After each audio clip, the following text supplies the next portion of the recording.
Wow, rookie mistake. I was muted. How's everyone doing?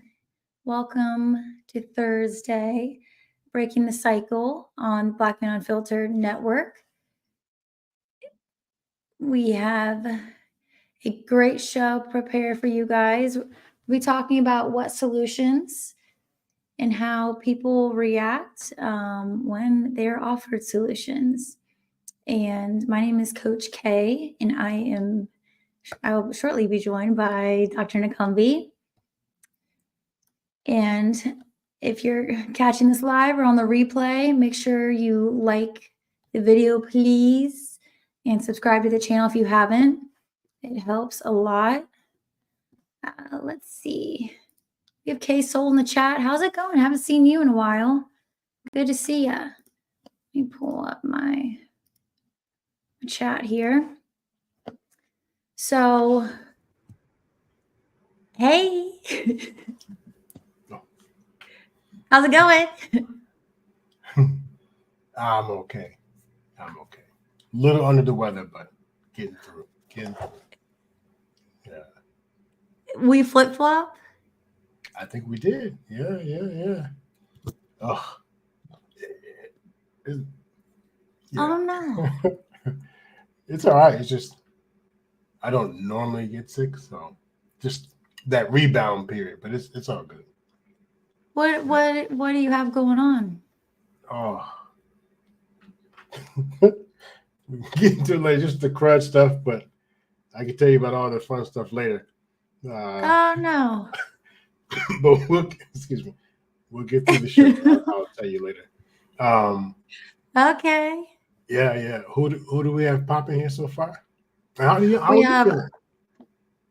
I'm better. My voice is almost back. It's been freaking 2 weeks. It's like, geez, oh, my voice is gonna be like that forever. But yeah, I'm much better. I feel good though. But your camera and your background, like, it looks really clear. It looks good. It looks very crisp. Crispy. I don't know. So sharp. Looks really good. Upgrade a little bit, to fit in with everyone else. No, I'm with you. All right. Actually, K Soul. I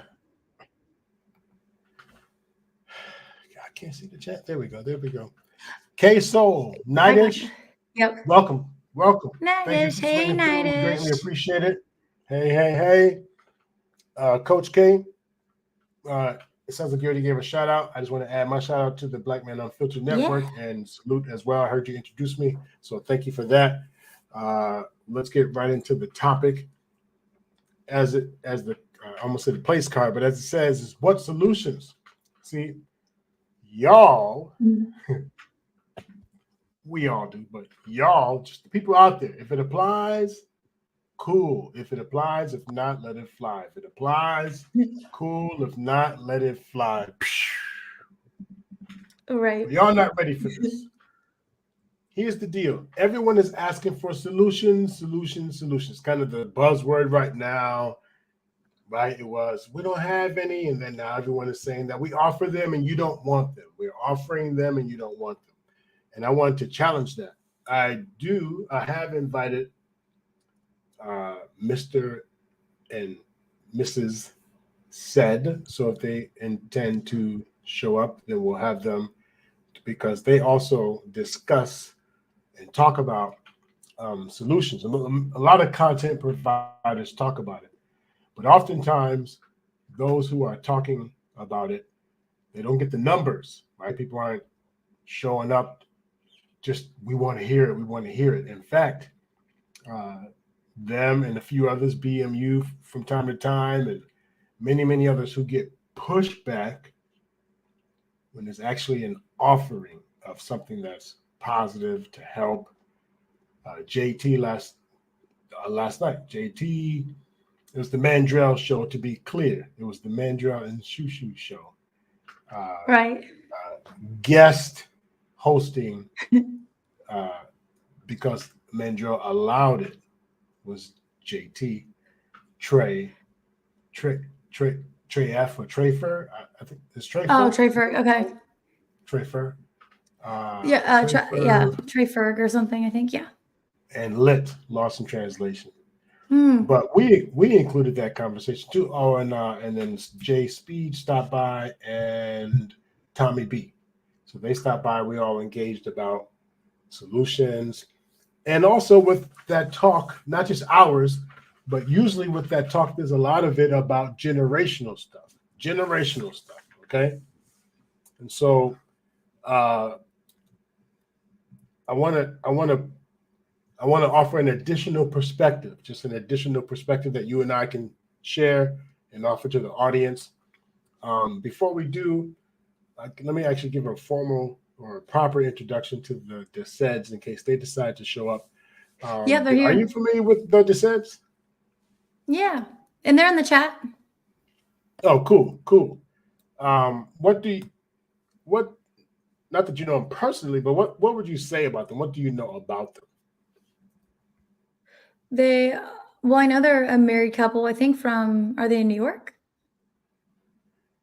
They are on the East Coast. Yes. Or married couple. That matters, but for what I know. Well, some of the East couples, some of the Western couples are different, So they're from the East Coast. Right. Yeah. What else do you know about them? From their style is kind of just to tell it like it is. Right. I would agree. Now, tell it like it is what people say they want.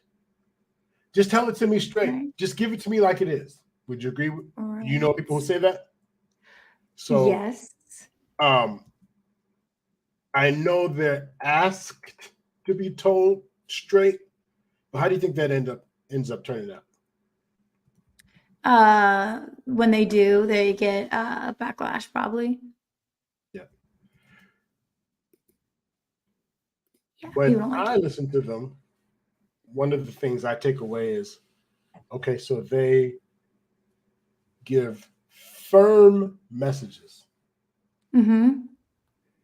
but out of a place which happens to be their tagline, it comes from a place of love and abundance.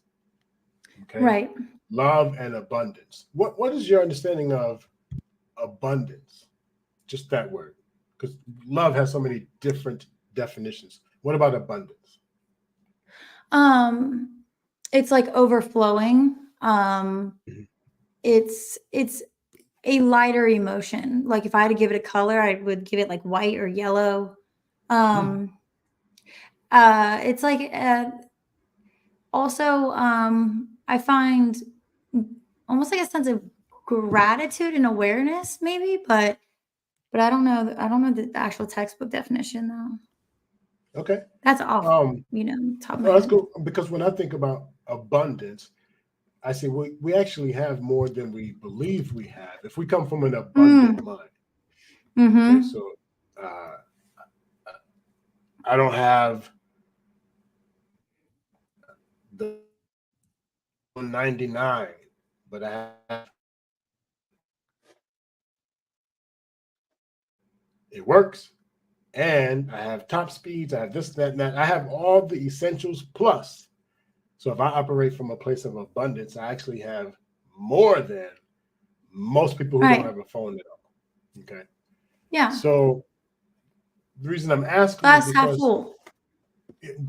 well, if yes, but I would say if it's coming from a place of abundance, meaning more than, I say then it's more than half full. You actually could say that you have a full glass, depending how you look at it, right? How you look at it, glass half full, depending how you drink from it. Because there's some people who get a full glass, go. And some people get a little bit and they sip and it's just more than enough. Still sipping on it next week. Excuse me. Right. What were you going to say? I said right. Oh, okay. So why would they not then just be favored? Not them alone, but people who are about this abundance of love. Why? Just the title alone, just the tagline alone. Why would people not? Why do you think people would just not flow with it and feel the connection? Probably because they might think it's too good to be true. Love, or that they can be loved, or to have an abundance of care. To have an abundance of love. Or abundance. Is it abundance of love? Is that how it was phrased? Love in abundance. So love in abundance. Okay. Giving love in, So here's a couple. So you have a male, female modeling what it's like to be a couple. And then they've been together double digits for years, not weeks and months. That's not cool. Weeks and months. So cool. Yeah, because some people get married on Monday and talking divorce on Friday. Right. So they've been together for years.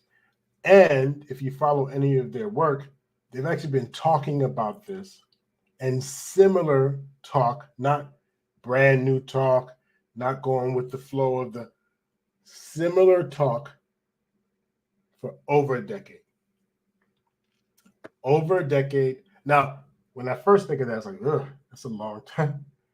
A long time to be talking about the same problems. But what I mean is they've been about it. They've been about it for over a decade, not just brand new to try and pick up the vibe. All right? Right. That's solid. Okay. I want to challenge them today. I actually want to have the conversation. So challenge is a strong word, but love in abundance. Give as much as you can. Teach. Be there for those who can't speak. Stand for those who can't stand. Don't be a crutch. Don't be an excuse.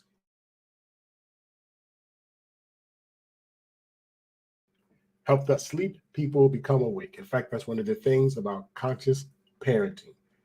Conscious parenting. Now, my book about parenting is about parents and teens getting along. And then my second book about parenting is Parenting with Awareness. So parenting with awareness, parenting and consciousness, with conscious parenting. Very, very close. Where we overlap is I agree, wake up, because parents start getting into this, we just don't know what to do, overwhelmed feeling. For whatever reason. Parents get into this friendship for whatever reason, but then they lose sight, they lose consciousness, and they are no longer aware because they're not paying attention, they're not involved, so on and so on and so on. So we actually overlap a little bit, and then, excuse me, and I'm gonna try to hit the mute button every time I. No, you're good. Do what you gotta do. I gotta make sure to have the screen ready to mute. So I know I had to do that a couple of times last week. Yeah, they have a couple things they talk about. Love and abundance is one, but then cerebral. You understand? Do you know the term cerebral as far as the brain? So being aware. So another kind of hint about awareness. Using your intelligence, using your smarts, using your wisdom, using common sense. That's long gone out the window. Now, they never said it this way, but I put it together and I said, love and abundance, be aware, parent as you should, out of consciousness, wise decisions.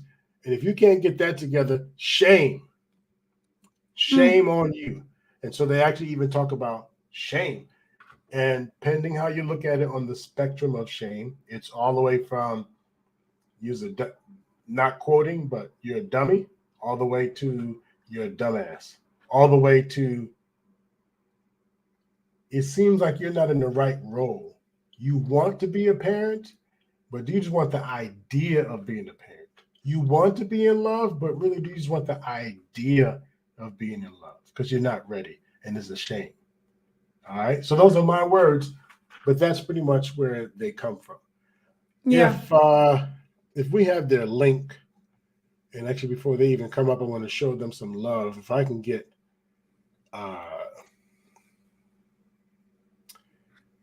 is there a link up? I want to get, there's a link that they have where they are talking about conscious parenting by being aware of what your youth is watching. So we have kid mode or whatever, safe mode. Right. They have the screen in the back seat. They have their own iPads. All these devices where they can just go pretty much to any channel. And then we also know there's a 9-year-old out there rapping about itches and O's and killing mother. So there's a risk that even if you have it on kid mode, you get a kid. So kid mode, a kid presenting to you with the same adult content. Okay? Oh, that's crazy. So all of a sudden your kid is popping off something and you're like, where did you learn that from? Boom, right here. I didn't know.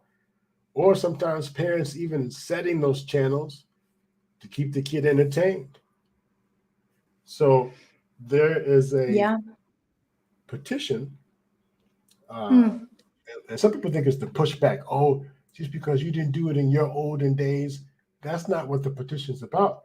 The petition is saying, hey, is there anything that we can do, anything the phone companies can do, anything that everybody can do to have people be more aware of what the kids are watching and have a little bit more control? Oh, parents want to be in control. What I mean by control, and we can always double check to make sure we're talking the same thing, is aware. So you and your kids have choices, making wise choices about what they consume. Because once it goes in the brain, we talk about adverse childhood experiences always. And it takes a nanosecond for something to get locked in the subconscious brain. And that can come from any music, right? Any song, not just any bad music. But people can watch. Excuse me. Hold on. You are good. You're good. Oh, you better have that on. What do they call that? Keybinds? Is that what it's called? I don't know. But by the way, audience, Mrs. She Said in the chat did link the petition, the change.org petition. Thank you. Sorry about that. I want to be You got to do what you got to do. I think that's rude. There's a certain content provider. Oh, I want to give him a formal introduction. All right. Well, welcome, ladies and gentlemen. Mr. and Mrs. The Sets. Well, ooh, yum yogurt. Just a heads up, Doc. You're borging a little bit. I see. A little bit. Hey, Doc, how you doing? Hey, what's up? How y'all doing? Hey, doing well, you doing guys. well. Good to see you. We were just talking about you, as you heard. And I apologize, I'm a little under the weather tonight, so my delivery is not at its best, turn. but we'll still make it work. So we see this, and just before you cook, huh? It's your turn. Oh, yeah. My turn to be sick last week. Coach K was unfortunately, which obviously I don't want. Yeah. All right, go ahead. Yeah. So we have just before you cook or go up, we have the link in the chat. The reason I would like at least 5 people to go there. I don't currently see the numbers that this says, and there's no obligation, but I'm saying I would like us to show some love if 5 people, and I'm going to mention it a few more times throughout the night. If at least 5 people will go there, sign the petition, no force. Again, the petition is about raising awareness, and if that means having more control, how can we have that so we can be more in tune, more aware, and have healthier choices for the kids? Because you can give a kid a lot, and it could be way too soon, right? It could be way too soon. And who's giving them the message? So please hit that link and sign the petition. Without further ado, let's do some greetings. Glad to see you too. What's going on with you? 1, 2. Hello. Everything is well. Sounds Yes. good. It's good to see you guys as well. Thank you. We appreciate all the kind words. And Doc, you get us. Absolutely. And I appreciate that. Absolutely, we appreciate that. Yeah. Awesome. I mean, and you kind of, summed it up kind of how we, envisioned and kind of attack it and present it to the world. It's kind of a process. It starts with, the Love and Abundance on Tuesday. It goes to Cerebro on Saturday, and then Sunday is Shame. And it's, almost exactly like how you described it. The only difference is us specifically, we didn't have an abundance of love in the environments that we came from. I say many times, I never knew my dad. I lost my mom when I was 9 years old. So it was a certain realistic world that I was thrust into. So, I had to navigate through that. And the missus came up in her, particular instance. And when we came together, the one thing that we said we could give our children is being realistic. Mhm. We didn't have an abundance of money, didn't have an abundance of legacy or family knowledge or, parental and maternal instincts and guidance. So Right. the one thing we could do is change the trajectory. We can break the cycles with us, me and you. Right. One day somebody may be able to sit on a boat, but it has to start with the conscious thinking of somebody. So we gonna be those 2 people. And that's where, the love and abundance come from. I have to love myself enough. It has to overflow in my cup in order to flow into her cup, in order for her cup to overflow into the children's cup, and so on and so forth. So that's where the abundance comes from. And, the proof is in the pudding from us sitting next to each other for so long.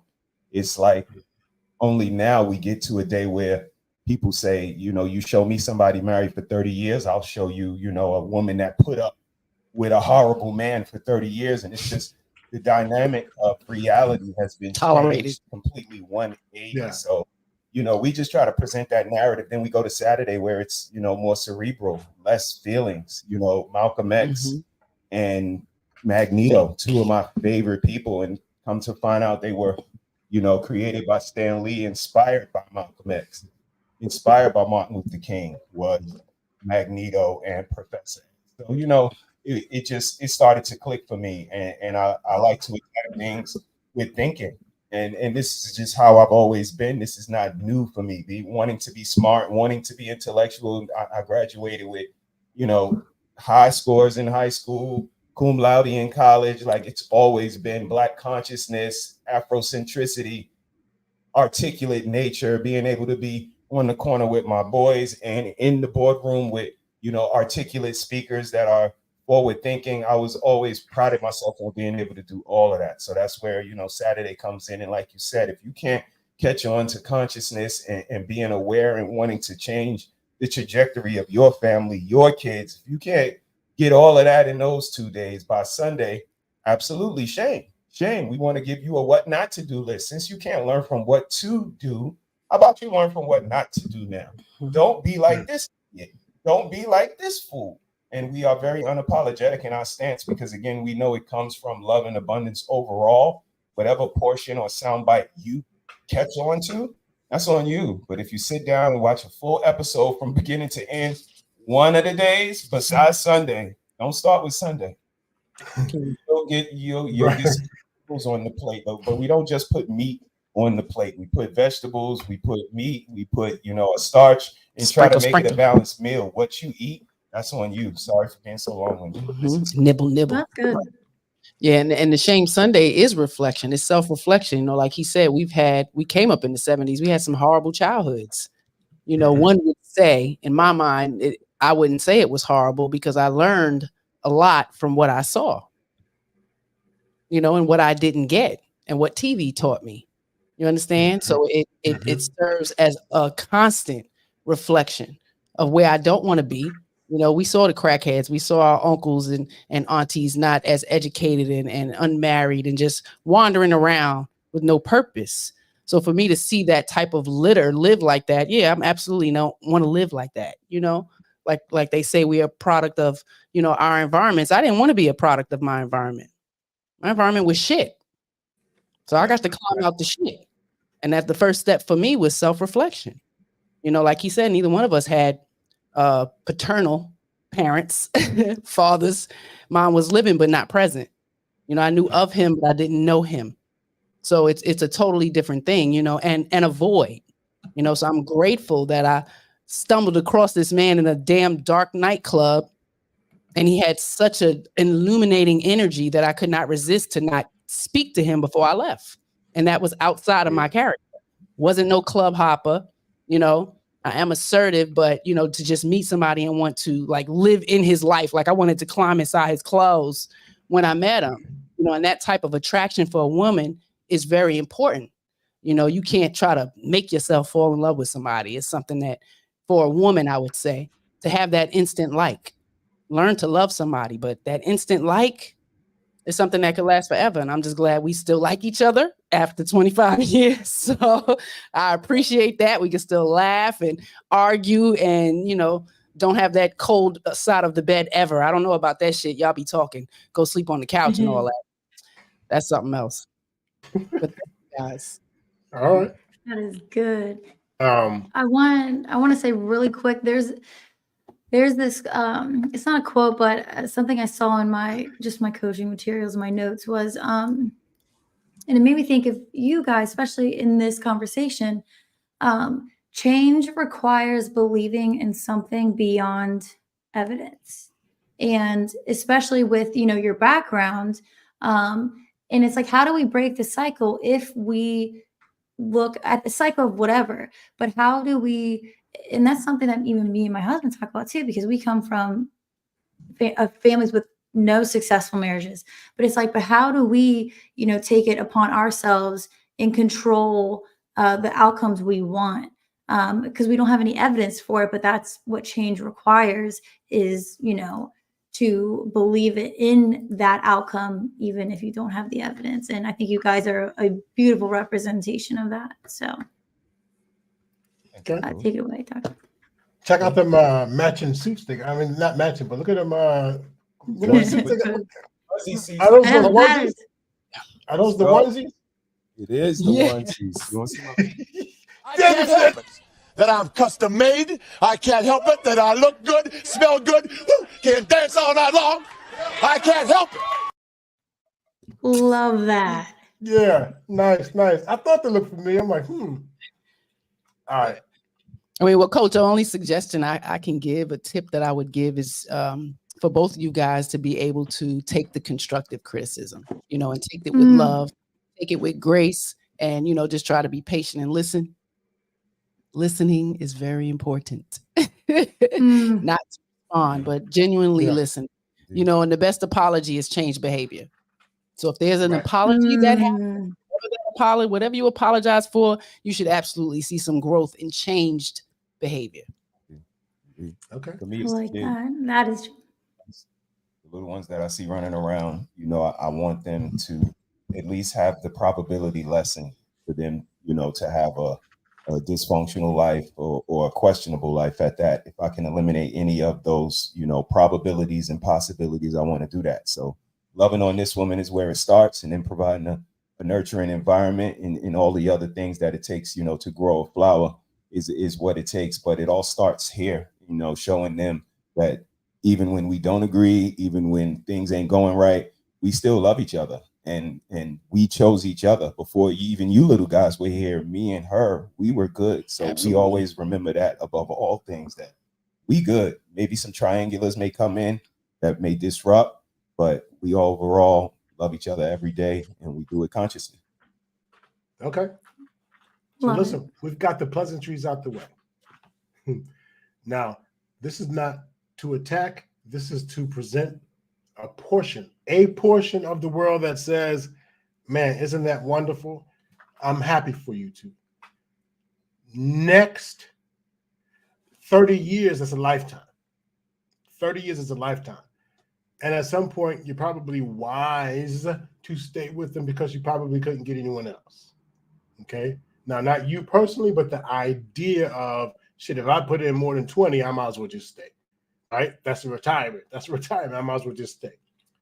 Now, both of you clearly look like decent looking people, good looking people that I'm sure you can and have the options of others. But why do you choose? Why do you choose to stay? Because I chose to marry. Mm-hmm. But what does that mean? So you went to the courthouse or you went to Vegas? What does Absolutely. that mean? We went to the courthouse, the best $35 we ever spent. Okay. And then you get some good tax benefits. So what's it mean?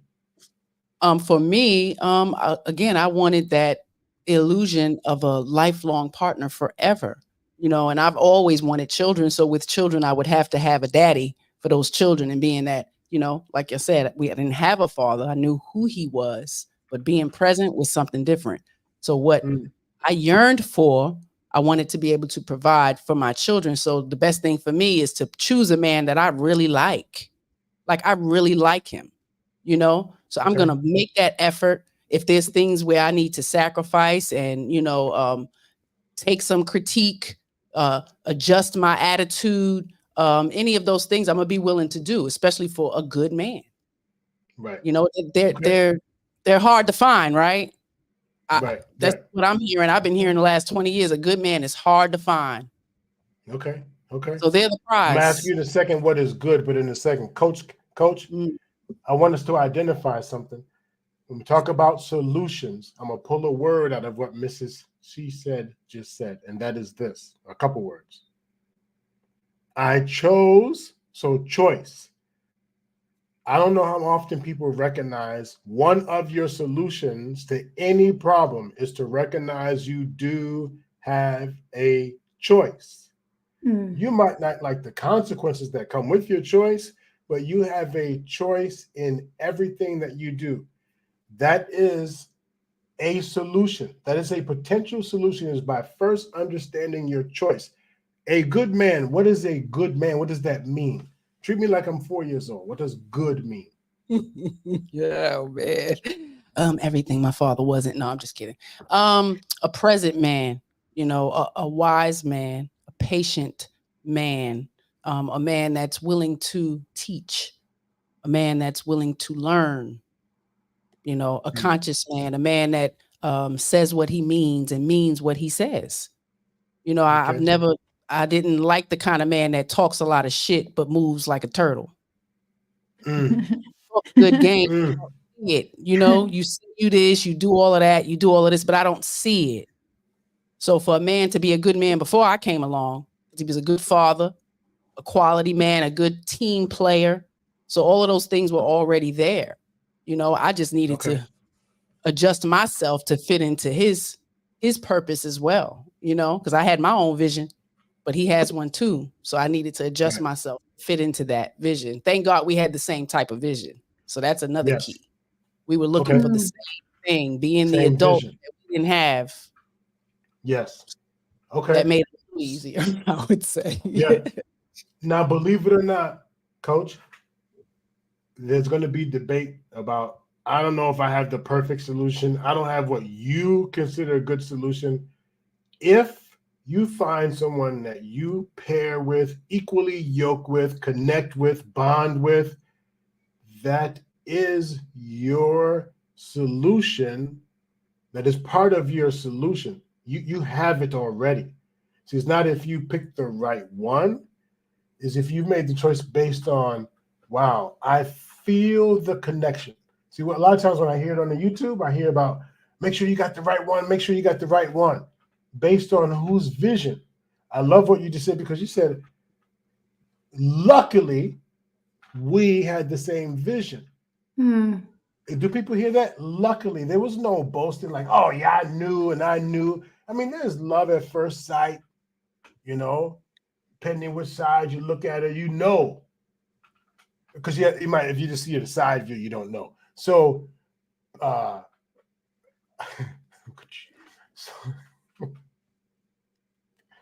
crack myself up sometimes. Yeah, yeah. So we get locked into I don't have to know, and I don't have to pick, and I don't have to, and I don't.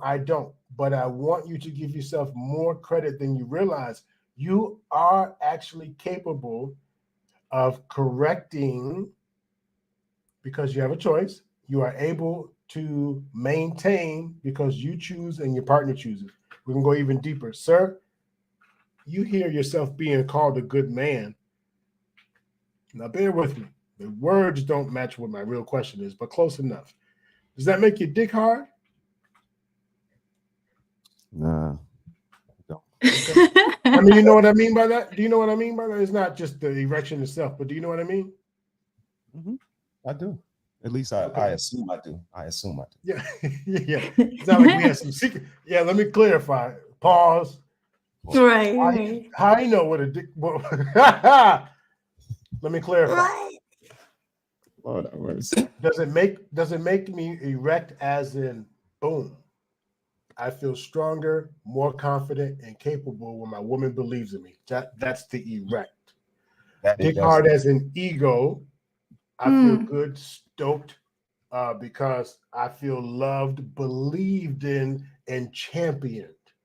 And then blood flow as in erect penis, dick hard, blood flow, meaning when my woman says the things to me that gets my juices flowing, that gets my heart beating heavy and gets my juices flowing. So just to give you the translation, boom, that's what I mean, sir. It's a great translation, and I'm gonna have to retract my initial and say, I guess, yeah. It's definitely something that I take pride in, and I feel, amazing when my daughters and my wife show me the love, the respect, the honor that they do.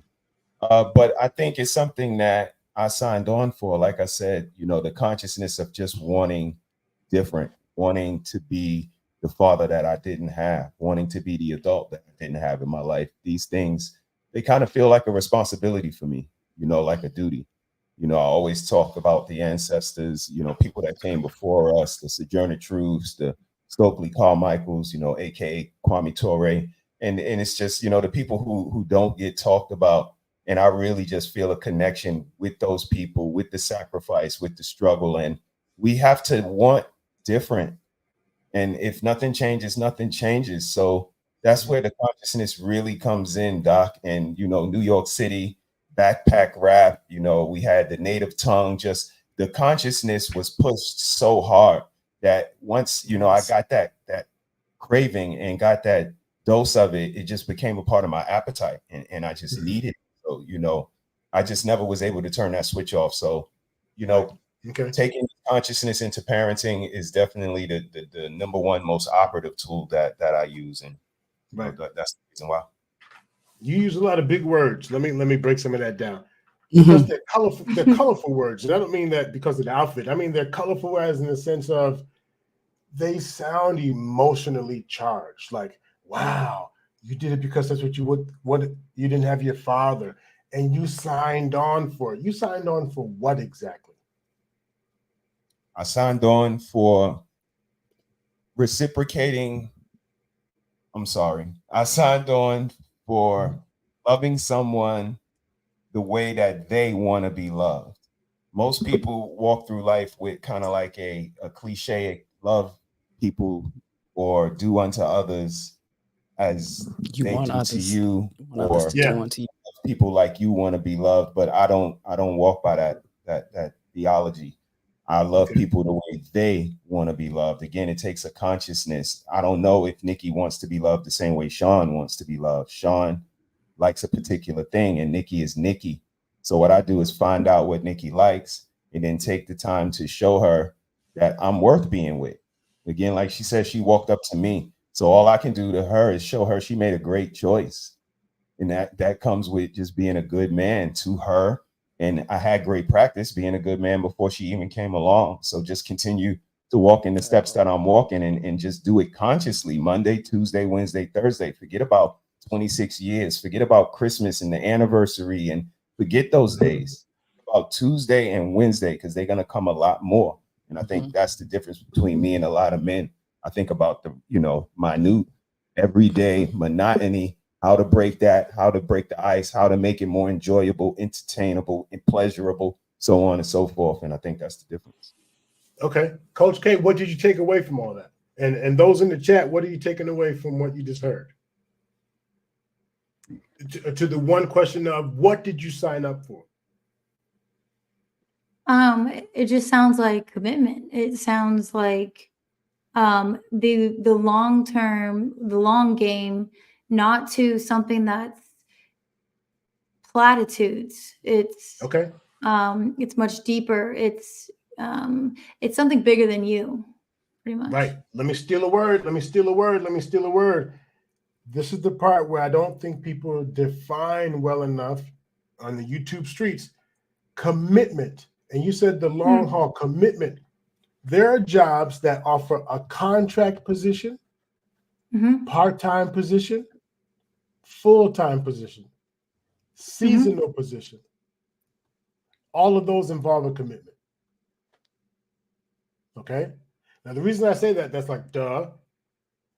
But keep in mind, for those who are telling others, you have to have this long-term commitment. I just named 4 different types of commitment, and one is way longer than the other, and the other one's way shorter than the other, but they all equal commitment. And if you have a thinker like this, then who are we to tell people what type of commitment they should have? And this is part of the reason why we will push back about commitment. Oh, you don't want the solutions then. I'm trying to tell you, you need to get in a committed relationship. And I'm trying to tell you my version of commitment is seasonal, contract, on call. Right? Ha. Hey, you awake? That's a good point. Now, I get it, right? Long-term, committed, same lover, partner, strength. But when I say I have to consider the day and time that we live in, I want those who have limited connection, limited time, but you feel committed. I want to acknowledge those people. I have to acknowledge those people who they have a form of commitment. And I'm even going to add the poly folks in there too, because a closed poly network, they have the same 2 or 3, 4 people is locked. Now that's up to people's judgment if you agree with it or not, but it is a commitment to a commitment. And that is one of the solutions to happiness, longevity, da-da-da-da-da. I just wanted to highlight, I heard also, Coach K, commitment, but let's not forget, on call, part-time, seasonal, full-time, so on and so on. I hope that makes sense. I'm not giving people an out, but I am acknowledging those who their version of commitment looks different. How many family members do we know? We go to their house once a year, or we see each other at a funeral and a wedding, but we talk to each other like we just talked to each other last night. Right. And then the other family members who talk every day, right? They're both a commitment. So I just want to acknowledge that. Doesn't mean it's the one that we want people to have, but I'm going to acknowledge that. All right. That's reality. Absolutely. I mean, the only thing I would add to that is Yes. I think, it kind of plays into the mindset of, the modern day, because, like you pointed out, the graph is that if you have a mindset on long term, on keeping that position, I think the rest of them kind of fall into place. You get the seasonal, you get the temporary, you get all of those things. And I think they kind of look at it backwards. And what happens, Doc, is they end up staying at the job for years, but they've approached it with such lack of, exuberance, with lack of, wanting to be in this relationship that you really weren't happy, but yet you stayed through being temporary and you made it to part-time. You stayed through part-time. You made it to full-time. You stayed from full-time. You've been working here 10 years, but you don't like it. You're disgruntled. You come in late. You argue. You complain about everything, but yet you're still here. So again, we as people are just saying, be conscious of the choices that you make and understand that the consequences that come with those choices are just the consequences that come with the choices that we made. Mm-hmm. Yeah. Here's one I want to throw back to you both also, because it's going to sound like it comes from an old school mindset, and it probably does. It does. It does. When I grew up, I was encouraged to get like a postal job, a government job, even New York police officer, where I can get a pension, do 20 years and get a pension.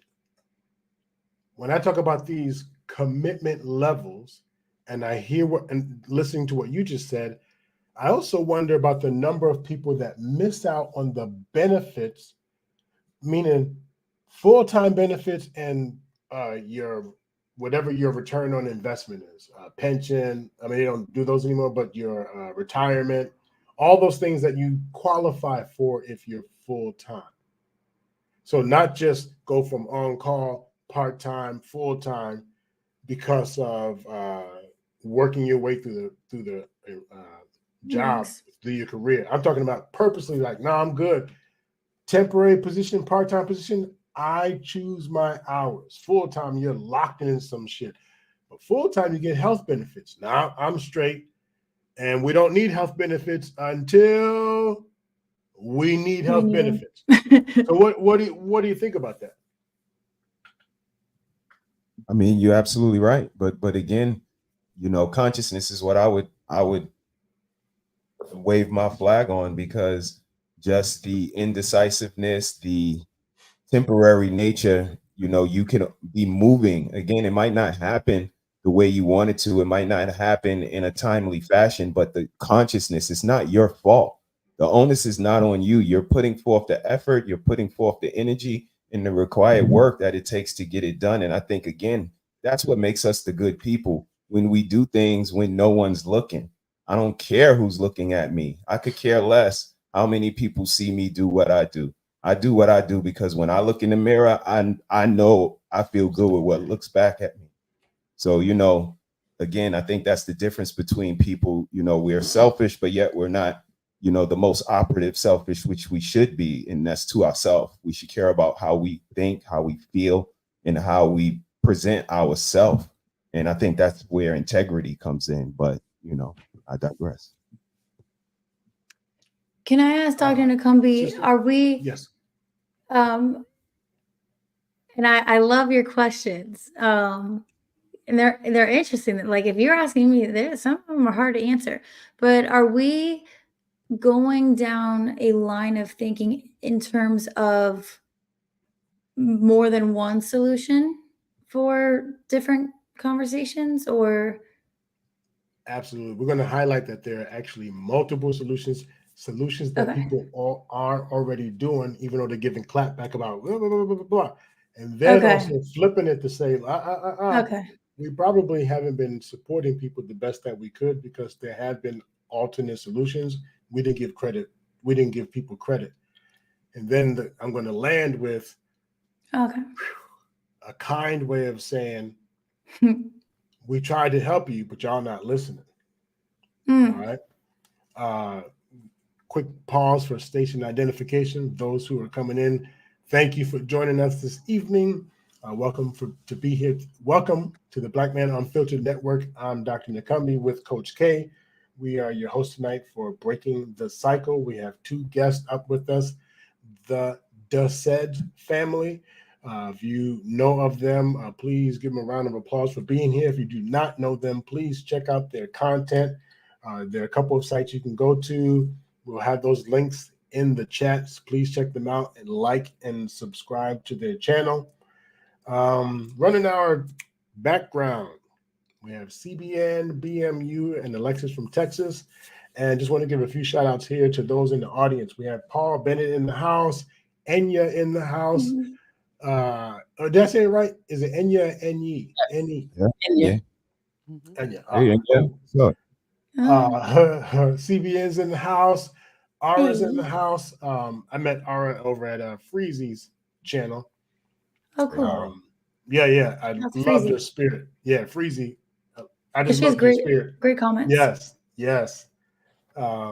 Dragonfly Jones is in the house. Welcome. Vaughn Bryant, thank you, and others who we've given greetings to. So welcome. Tonight, I want to be clear on what we're talking about. Solutions in the title. Y'all don't want solutions. You claim you want them, but when people try to give them, you ignore them. But I also, with Coach K and our guests, would like to highlight. So I actually have been, you mean I've been pushing back against the very thing that I was talking shit when I do the same thing. So that's where we'll be going tonight. So please enjoy the conversation. Chime in the chat at any point. We will open the lines up in a little bit, but I want an uninterrupted space or distraction while the SEDs were with us. So please give us a little bit more time. Hope you're enjoying the conversation. All right.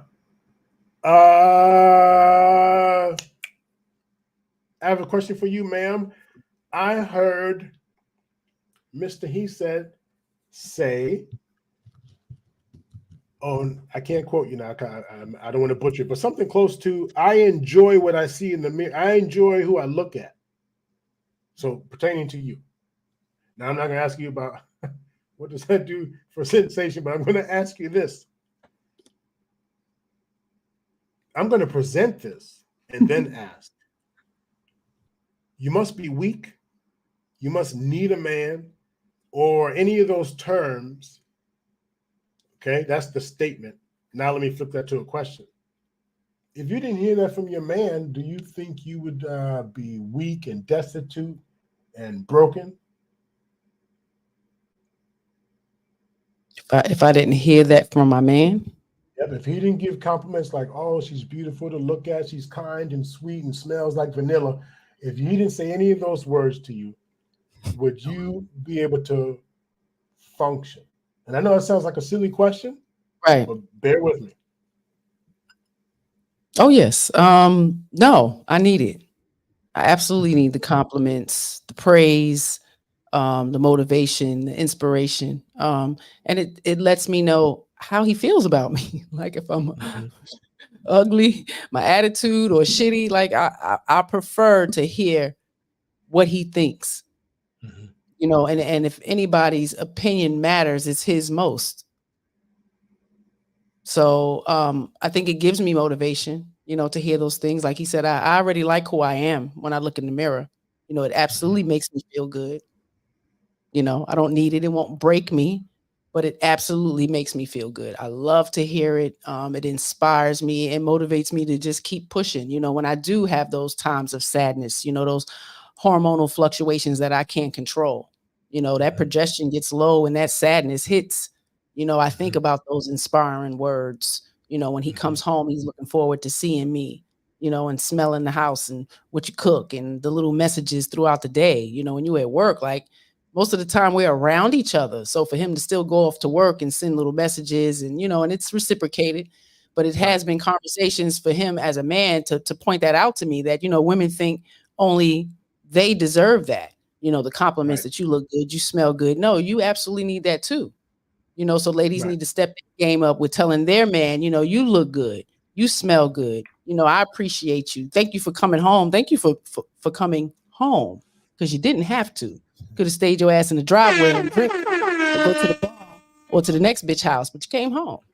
Right. Like we have to be realistic about real life, you know. So I want him to know how much I appreciate him, so he can still keep coming home. Nice. I'm the motivation. Glad you added that piece about reciprocal. Like, it's not just about me. I enjoy it. Don't get me wrong, but I want to give it back, and I want people to hear. Yeah, he needed to tell me that too often. Okay. He needed to tell me that often. So when I try to tell women that you have to step outside yourself, that self-absorption does not work. You cannot be selfish in this. You know, we try to make men out to be, you know, unhuman, and they are. They want to be touched. They want to be kissed.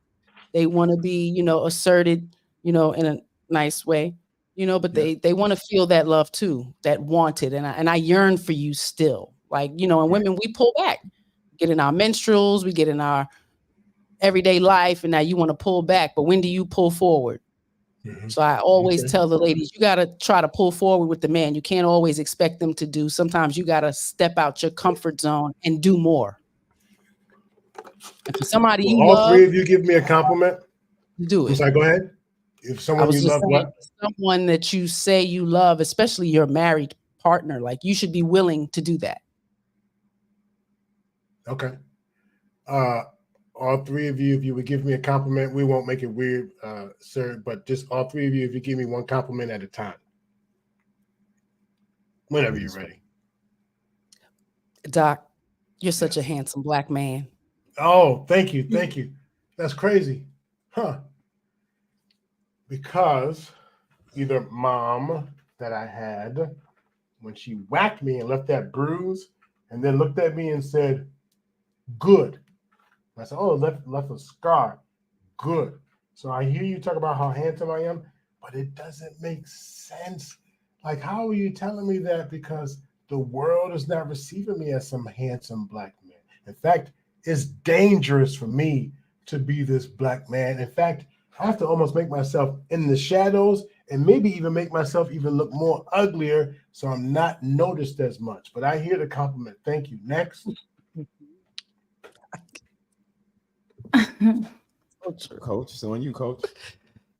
Well, after the first exercise, now I'm like, I don't know. Yeah, don't let her don't let her. You're in a totally different relationship. She was years ago telling me I was handsome, and I lost faith because I gained 40 pounds. And she said, "Oh, you're fat ass," and then that changed the whole game. I was no longer handsome to her. So now I'm in a new relationship with you. Go ahead and give me a compliment. I was gonna. You're very generous with your time and obviously just giving in general. I'm ready for you to dismiss it because of the sake of the exercise. I mean, in your voice, you don't even sound loving at all. I mean, thank you, Mr. Because you're not going to take it. Well, but you sound so obligated, and I'm being serious about this. No, because you're going to dismiss it. Right, but you sound so No, obligated. I did mean that. How many times do we get in relationships where we wonder if the person is sincere because it seemed obligated? Back to the sense. He's giving a compliment. Hey, I'm proud to look at her in the morning. I'm proud to look at her at any given time. Makeup, no makeup, hair, whatever. Like, I love her for who she is. Boom. Thank you, hubby. Check this out. Let me ball this up and Wuluka, you are my king. So did you tell me that because you felt obligated? Hell no. I was going to tell you that regardless. Oh, it's mutual respect, is mutual admiration for each other. Your tone, which fair, because you're going through the acting with me, but that tone is realistic for some people.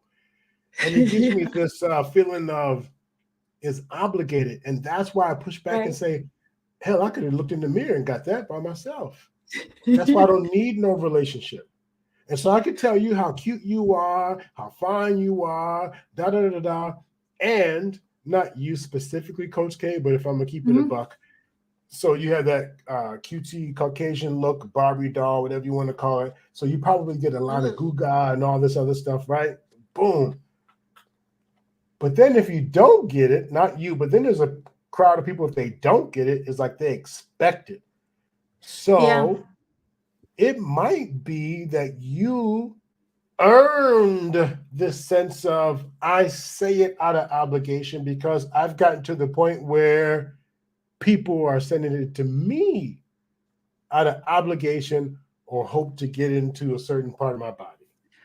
You know, Does another that make thing sense? though I might too. let me tell me if that went over. Would that make sense? No, it did make sense. And I think another side of it is sometimes it's like with other people, whoever in even relationships, but it's like you don't even want to compliment someone because you know they're going to talk bad on, they'll talk down on themselves. And it's like, shoot, I don't even want to say anything nice to you because you're gonna like, you know, pity yourself in another way, or Right. not pity, but you know what I mean? Like they're gonna tear themselves down in another way. And it's like, Right. you think I don't mean it, but I do. Right. And no matter how You know what I many mean? times I tell a person, you need to accept, you need to be comfortable with, it doesn't work like that. So when we're offering people who have that mindset, those type of solutions, here's a thought. Here's a thought. And I'm gonna go back to what Mr. He said, offer the compliment or the solution in the way that they want to receive it and the way they can and able to receive it. Because you can hit somebody with something and they're like, oh, yeah, thank you. I wasn't expecting. Yeah, thank you. I mean, you How also many may females just have been told? put them that. I was saying that you might just have to point out to the person that, you know, sometimes you got to take the compliment. Like, I don't know if they don't believe they're a nice person, a good person, or deserving of the compliment that they get, but they are, or they wouldn't have got it. So sometimes we got to kind of reassure people and let them know, like, take that compliment. You deserve it. Own it. You know what I mean? And maybe that will help. But I do see what you're talking about. Absolutely. Well, and I appreciate that, but I guess every time I hear a compliment like that, I think of my grandpa's lips when I was like 4 or 5 years old, and every single day a compliment about how wonderful and how nice and how. So I guess when you say that, you don't see in my mind, you can't hear in my mind the every single. So it's not intentional that I don't want to receive the compliments. I might have some stuff going on. And once you get to know me, if you see the pattern, because you won't know. So it's not that we don't give anyone compliments. They might have trauma. So it's not that. But once we get to see the person is like, thanks, thanks, thanks. I tell the guys I work with all the time, be mindful how many compliments you're giving to the girl. Oh, you're so fine. Damn, you're so fine. Damn, you're so fine. But yet if they don't give you any coochie, all of a sudden, they're not as fine. What were you gonna say, Coach? Oh, that is interesting. But I was gonna say, well, what if the coochie? Oh, sorry. Okay. Like how how just I guess human interaction or maybe societal nature, like it does kind of work like that, but like socially. But no, what I was gonna say is, but what about if let's say that person says, you know, I think of my grandpa's lips or whatever. How about a new association? Yeah. Like I would be curious to ask, how about we create a new pattern, or, you know, this would bring awareness and this would bring, you know, work, because obviously like the cutting the grass, you know, the neural pathway is very strong, but let's pause it and maybe think about what I'm saying to you instead of your grandpa's lips. I don't know. Absolutely. And to be fair, we know this is not everybody, but I think about the people we serve, the people we talk to on these YouTube streets, the ones showing up to the Black Man Unfiltered and the SEDS and this kind of cultural community. We have more young ladies who've dealt with someone being inappropriate, and we've dealt with a shitload of boys who are being treated unfortunately that we don't really talk about. So it's not every population, but I know those listening in on these networks. Okay, that's different. Yeah, if that's what you're talking about, then I'm not talking about that. Then. Yeah, but you're right. You're right, though. I'm gonna talk a little bit more, and then I'm gonna flip. Believe it or not, I'm actually flip the power over to the people who we invited. Okay, and then open the channels as well. couple more questions. So we know you two like each other, love each other. How do you fight? Like, how do you ever have problems? I'm not suggesting abuse each other, but do you ever have problems? Yeah, Absolutely. We fight like heavyweight champions. We fight real good. Champions of the world. No, we fight fair. I think That's when how we heavyweight champions yeah. of the world fight. Right. Yeah. Good job. No fighting, Okay. no hitting below the belt, no scratching, no biting, no kicking, no spitting.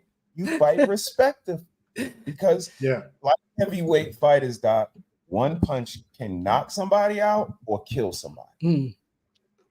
So we look at each other like 200, 300-pound men, and we do not want to hit below the belt. We both have the words to articulate ourselves. We both have the consciousness to understand that this is the person that I love, the person that I chose to be with out of all the other billions of people in the world. And more importantly, I want her to put her mouth on me again. That part. So what I'm going to do is I'm going to let her know how I feel, but I'm going to be very respectable about it, very intelligent about it, and hopefully very inspiring about it to make her want to do the same or more. And we inspire the children to be able to disagree respectfully. Yeah. To agree to disagree, to, know how to behave when you don't get your way. Yeah. These are the things that we have in mind when we fight. And again, we just fight like heavyweight champions. Oh, he gives me so much grace. Yeah, no, I'm a big ass baby. I do the same thing as the rest of the women. I want to get my way. I'll cry. I'll deflect. I'll change the goalposts. We got 26 years, so absolutely, I had to grow and I had to learn and I had to actually shut the fuck up. I say this a lot. I had to shut up and listen because he sits very calm. He's very clear and, precise on what he says. He says what he means. So it's me with the discombobulation and needing to be honed back in to calm, right. Because I grew up with siblings and we know how to fight real good, So I had to learn from him, honestly, to calm myself.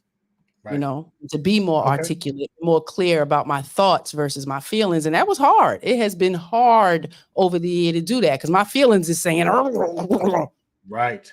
But my mind is like, I gotta listen, he's absolutely right. Like, I don't want to be in this realm or whatever the case. What can I do to do better? What can I do for me to do better for me? Not just for him, but for me. Because we don't want to keep having the same repeated issues, right? That's what growth is, not repeating the same shit.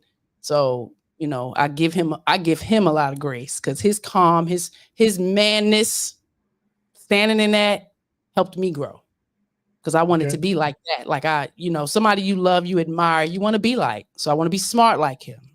I want to be calm and a little bit more disciplined in my thoughts and my way of movement, So that yin yang, I appreciate his yin for my yang because y'all seeing here right now is a great 180, like you, Doc. A lot of trauma. Right. Yeah.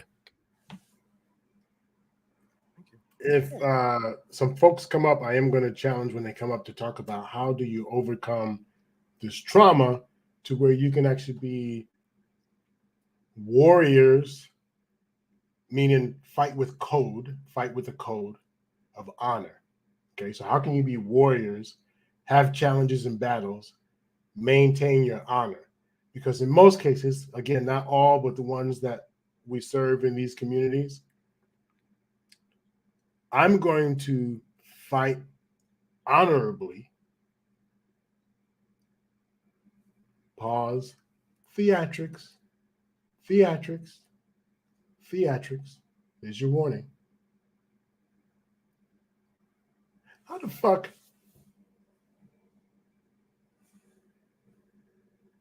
So you know that I'm fucked up? But you just want to fight fair? Sometimes I'll be having self-esteem and self-worth issues. Some days I'll be looking in the mirror. Actually, Mr. Bennett gave me a shout out, so I'm not going to say anything bad about the glow. But, some days I'm thinking, damn, I'm looking in the mirror and you keep telling me how handsome and beautiful I am, the fuck you. Wow. And then I have to push just enough to see how much you're willing to fight for me. This is that bipolar shit. I push just hard enough to see how much you'll fight for me. We went from fighting fair to me throwing in these lines. Not everyone does this, but I'm talking about a certain group. And we talk about offering solutions.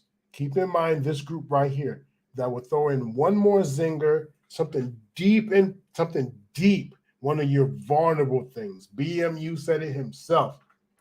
When you hurt a man, men are hurt when you tap into those vulnerabilities.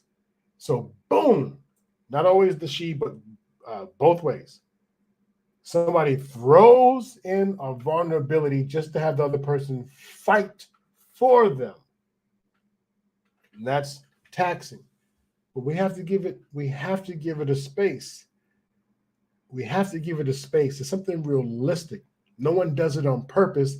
It's just too unbelievable that you would love me. It's too unbelievable. Now, in the movie Life, Eddie Murphy said something, and Martin Lawrence said, "Why you always got to say nasty shit?" And Eddie Murphy said, "Because I'm a nasty motherfucker." But boom, they maintain the friendship. And I'll end with this solution that I heard one of you just say.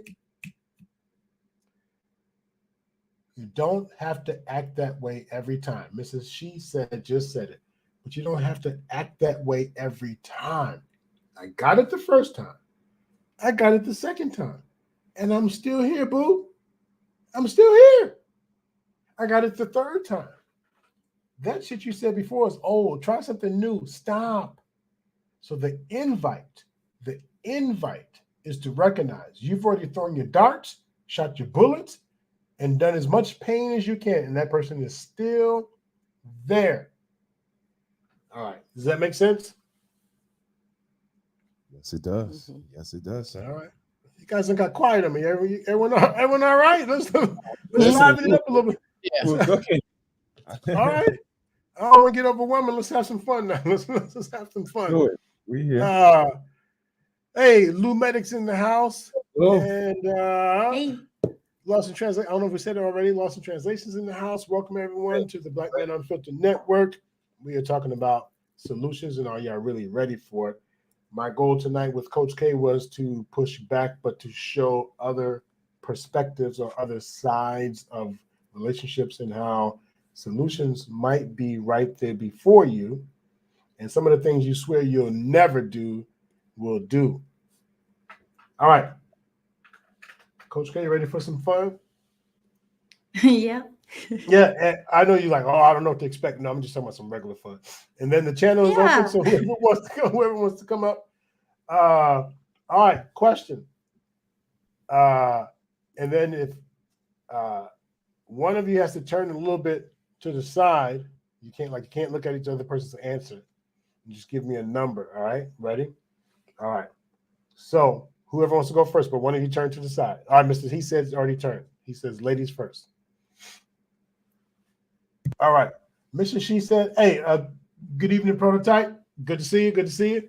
Of these numbers, which one would you say he would pick? Of those 5 numbers, what do you think? All right. All right. Got it. Mr. He said, of these 3 numbers, which one would you pick? Oh, that's easy. 3. All right. All right. That's pretty good. That was easy, right? That was easy. Yeah. All right. Yeah, that was good. He said that's easy. 3 is both of our favorite. All right. Oh. All right. Well, no, that's cool. Hey, they have a reason. All right, Mr. Right. He said your turn. Mrs. She said if your turn. Yeah. Okay. Thank you. Which would be her favorite?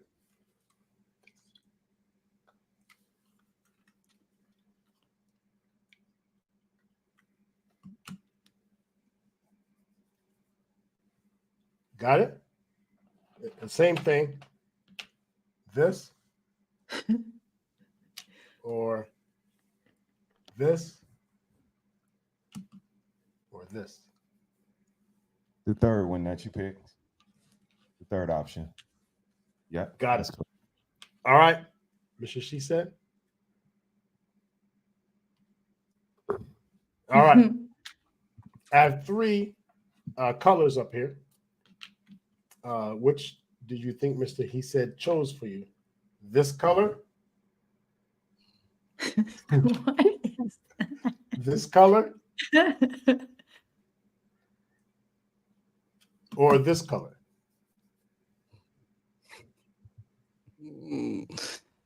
Let's go with the black. All right, all right, all right. That's a All nice right. case. Yeah, I even went in the same order to think that she would think that I went out of. All right. I don't even know Reason her, I- and I could have picked that for her. Yeah. All right. Prototype, welcome. Hey, Prototype. Hello. That game. What's going on, Yes, nothing much. How are you? man? Living the dream the best way I can, you know. Yes. What's the best way that you can? Enjoying every moment. Nice. You don't get stressed? Rarely. All right. Very rarely. But Yeah. you know, no. I enjoy Okay. every aspect of my life. Okay, cool. Living in that house. Just the time I was opening the floor up for people to have the conversation, for anyone just to talk. I've asked my questions and wore out the guests about these questions and that questions and challenging folks. But I want to have an open conversation about solutions. People say we don't give any, then we give them, and they feel like we don't, blah blah blah. And those who give them, then they push back. And just before you offer just before you present what you offer, tell us about yourself. If you have a channel, kind of what's your thing? So, You talking about me? Oh yes, sir. Okay, yeah. So no, on these internet, on these YouTube streets, they call me Prototype. But yeah, I'm a part of a group over at Prototype Dad, Prototype Kingdom. Sometimes we have like lady shows, sometimes we have kid shows. We do a little bit of everything. We do movie reviews. We talk on trending topics as well. You know what I mean? It's things that help each other out. You know what I'm saying? Like we recently had an episode on how to make sure you get you max out on your yearly bonuses. You know, we had episodes about how to protect yourself, or how we should teach our kids how to protect themselves against law enforcement. You know what I'm saying? Had those conversations. So we're just trying to do things that help people and help the next generation. You know what I'm saying? Help parents, because there's no manual on how to be a father. You know what I'm saying? So we're trying to write our handbook. You know what I mean? Essentially, this is our platform is built on not only giving back to the people, but it's also there for like our lineage to know what granddad said, great granddad said. It's always out there in the world. You know what I'm saying? How we thought who our group was and what we thought was important. You know what I mean? So Nice. Do you have a channel that we yeah. Prototype Kingdom podcast. Come on over there. We're on YouTube. We're on Spotify. All right. We're on all the platforms. Hold on. Instagram. Some of us are slow. How you spell it? Pro Prototype Kingdom podcast. Kingdom. All right. Or you can find us Prototype Kingdom, Prototype Dad. But yeah, we outside, man. Check us out. Excellent. I hope I spelled it right. Oh, Coach, thank you. Good looking out. Appreciate it, Coach. I didn't put all the like fun stuff, but I just wanted to get it in there. Oh, good. I sure was plucking away. Yes, please go to the channel now. If 5 of you have not been there before, please like and subscribe. No force. Just want to offer support to everyone coming to the network to visit us. We want to offer support back. So please, if 5 of you will go to the channel, if you've not been there before, please like and subscribe to the channel. Thank you. We appreciate that. All right. What do people bring to the conversation? Here's kind of the open form of the open conversation. It's about solutions. Have you tried to give solutions? Clearly, what both guests have talked about, you offer solutions. What's the pushback been like? On giving solutions, it's the pushback is the miseducation of our culture. of the ones in our culture. You know, finding out what's important. For instance, I'm in IT, and I try to I would do like hackathons, right? I would try to do hackathons, and I was offering a nice little reward for the kids, and I was aiming for athletic kids, like you know what I mean, like kids in like football programs, you know, back. But like nobody joined the program. I had a $10,000 reward for like a winner. Nobody joined the program because they didn't understand what a hackathon was. Is that like a cybersecurity thing? No, so a hackathon is is like okay, so it's a competition where a group of Oh. people get together, pitch an idea, you form your teams, and whoever can have the best produced app, you know what I mean, functioning Oh. the most functions at the end of the 24 hours or whatever. You Oh. win cash prizes, you can win whatever, like you know what I'm saying. Um, I've done like it's helped my career, personally. I've done plenty of them, and they're fun to do. They're generally sponsored by big companies like Microsoft and Visa, or you know what I mean. It's kind of where like all these APIs got created. You know what I mean? Like Hmm. they would create some type of thing that they would want people to use, and they would create a hackathon and say, whoever can utilize this API the best, we'll give you a contract, we'll give you something to build it out, blah blah blah, X Y Z. And I was trying to Hmm. do that for to get like athletes, you know what I mean? Because I'm tired of the dumb jock narrative, you know what I'm saying? So my thing is to get people back in like athletes back into STEM, and using these scholarships for the right reasons, you know what I mean? Not just to be, oh, I'm going to school for business management or whatever. I'm not saying it's, you Hmm. can't utilize it, but I need more jocks. I need in my field, you know what I mean, in the tech field. So, so because I want my environment to be something I'm used to. Hmm. That's interesting. Okay. Okay. When you capture that, like, wow, people, it's not that hard. Like, you can do it, or they don't understand. What do you do to help them understand? I mean, I try to say me, like I was a special ed kid growing up. You know what I mean? Mhm. Like I was in special ed from kindergarten to until I graduated high school. So I try to use that as to inspire kids. Like, hey, you don't have to be a nerd to want to be a coder. You don't have to want to. You don't have to do none of that. Like, you know what I'm saying? Just because you wasn't the smartest kid at school or whatever, you don't have to be that guy to jump into STEM. Like, you know what I'm saying? Like, so I'm just trying to push people in the right way. So. I will say the Okay. biggest thing that I hear about kids who, especially my clients, who don't want to go into something or don't pursue something, is that they're not good at it, or Right. it's difficult for them, especially Hmm. like math and stuff. Um, Hmm. and I will say that hinders them from pursuing anything, which of course we all know, especially, Doc, that you're Well, not good at it, everything right out the it gate. also comes with a huge amount of these people aren't like me. I can't communicate with Mm, nobody. Nobody's going to help me. You know what I'm saying? mm, So it's it's mhm, it's kind of there's nobody like minded I can relate to. We don't, I mhm, wasn't blessed to have a mentor. You understand what I'm saying? And there's a lot of us mhm, that's like that. So it's like there's no mentors for you. There's your friend group isn't going to be into it. You know what I mean? There's nobody to have mhm. this communication with, right? So like even when I get hit up Yeah. for jobs now, like they'll ask me like, "Hey, do you know people that's in the field?" And I'm like, "Nah, not really." You know what I mean? Because my Hmm. friend group, anybody I would want to put in a position, they don't do what I do. You know what I'm saying? So there's that kind of psychological thing where um, I don't know that anybody else doing it. The football team, we're not doing that. You know what I mean? Right. Or so that's just how it is. Okay. And Tribe Called Harris, would like to ask you any of you have any input on what Prototype is saying, and then offer any final thoughts that you may have. And we don't want to hold you hostage. We definitely appreciate that you swung through, spent some time with us.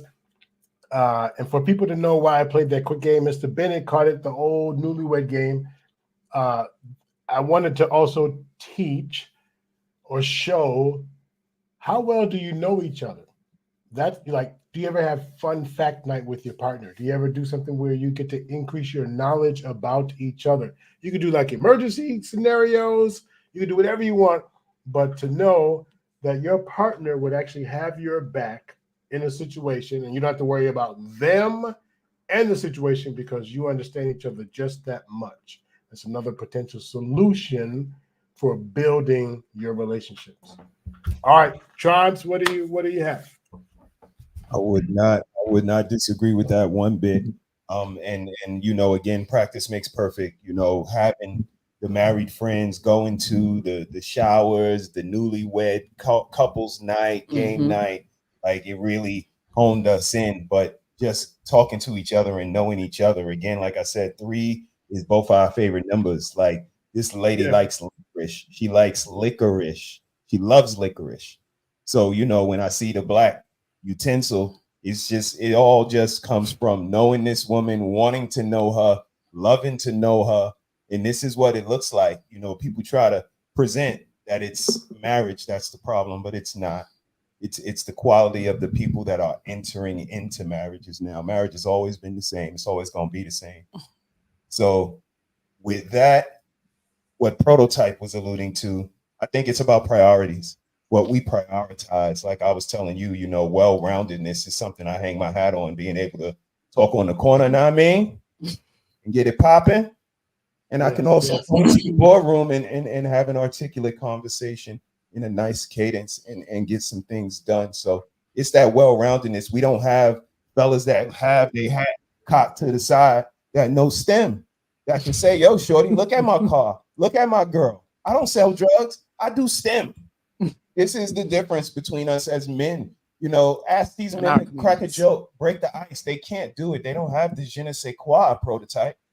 They have all the answers to the questions, but they don't have it. And this is what we have to do. You don't know how many kids in Bed-Stuy look at me like, yo, you look cool. Your girl look good. Your car. And I work. And I work Monday, Tuesday, Wednesday, Thursday, Friday. I'm not no flashy drug guy. I'm not no sports player professional. I'm a regular guy. And you can be a regular guy and drive a nice car and have a nice girl and wear some nice clothes and have confidence and cadence and articulation and be a regular guy. We got to show them that this is possible. But if they only see one type of man being celebrated or another type of man being degraded, they're going to inherently take that in. And they're not going to move in those ways. So, you know, we got to be more well-rounded as men. We got to prioritize as families more healthy solutions to professions, to our kids' education. And STEM is one of those choices. We were so proud when our child, you know, picked up STEM and picked up K-pop. They just showed us that they weren't going to be the redundant, stereotypical, monolithic Black children. And I think that comes from our consciousness, from putting nothing but books in here. And when they come home from the white man's school, they got to do daddy's Black man work. When you do a white man report, you got to write daddy a report. And you're going to get some knowledge about George Washington. Then you're going to come home and get some about Stokely Carmichael. So again, it's just the well-roundedness we don't preach to. We don't even check our kids' homework. Some of us ain't get past 10th grade to help them with 11th grade chemistry.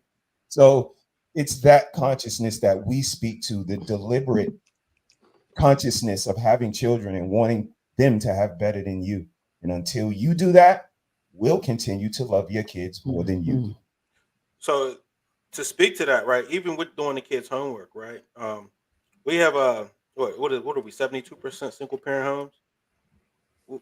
We're already locked in weird situations where that other parent, they don't have that person to come help them do homework. You know what I mean? They don't have somebody to be compassionate enough to empathize, to have the patience enough to get through doing homework with your child.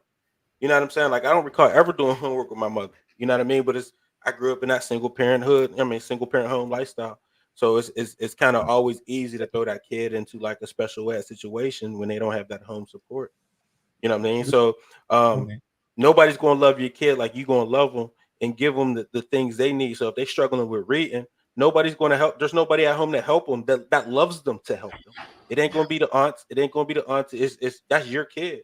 You know what I'm saying? And men need to do a better job with guiding how they want their kids to be raised and stop letting the system take control of the situation. Thanks. Thanks for having us, Doc. Coach, always a pleasure. Shout out to you, Prototype. Shout out to Scam. Yes. Harris, got any partners? Likewise, thank you guys.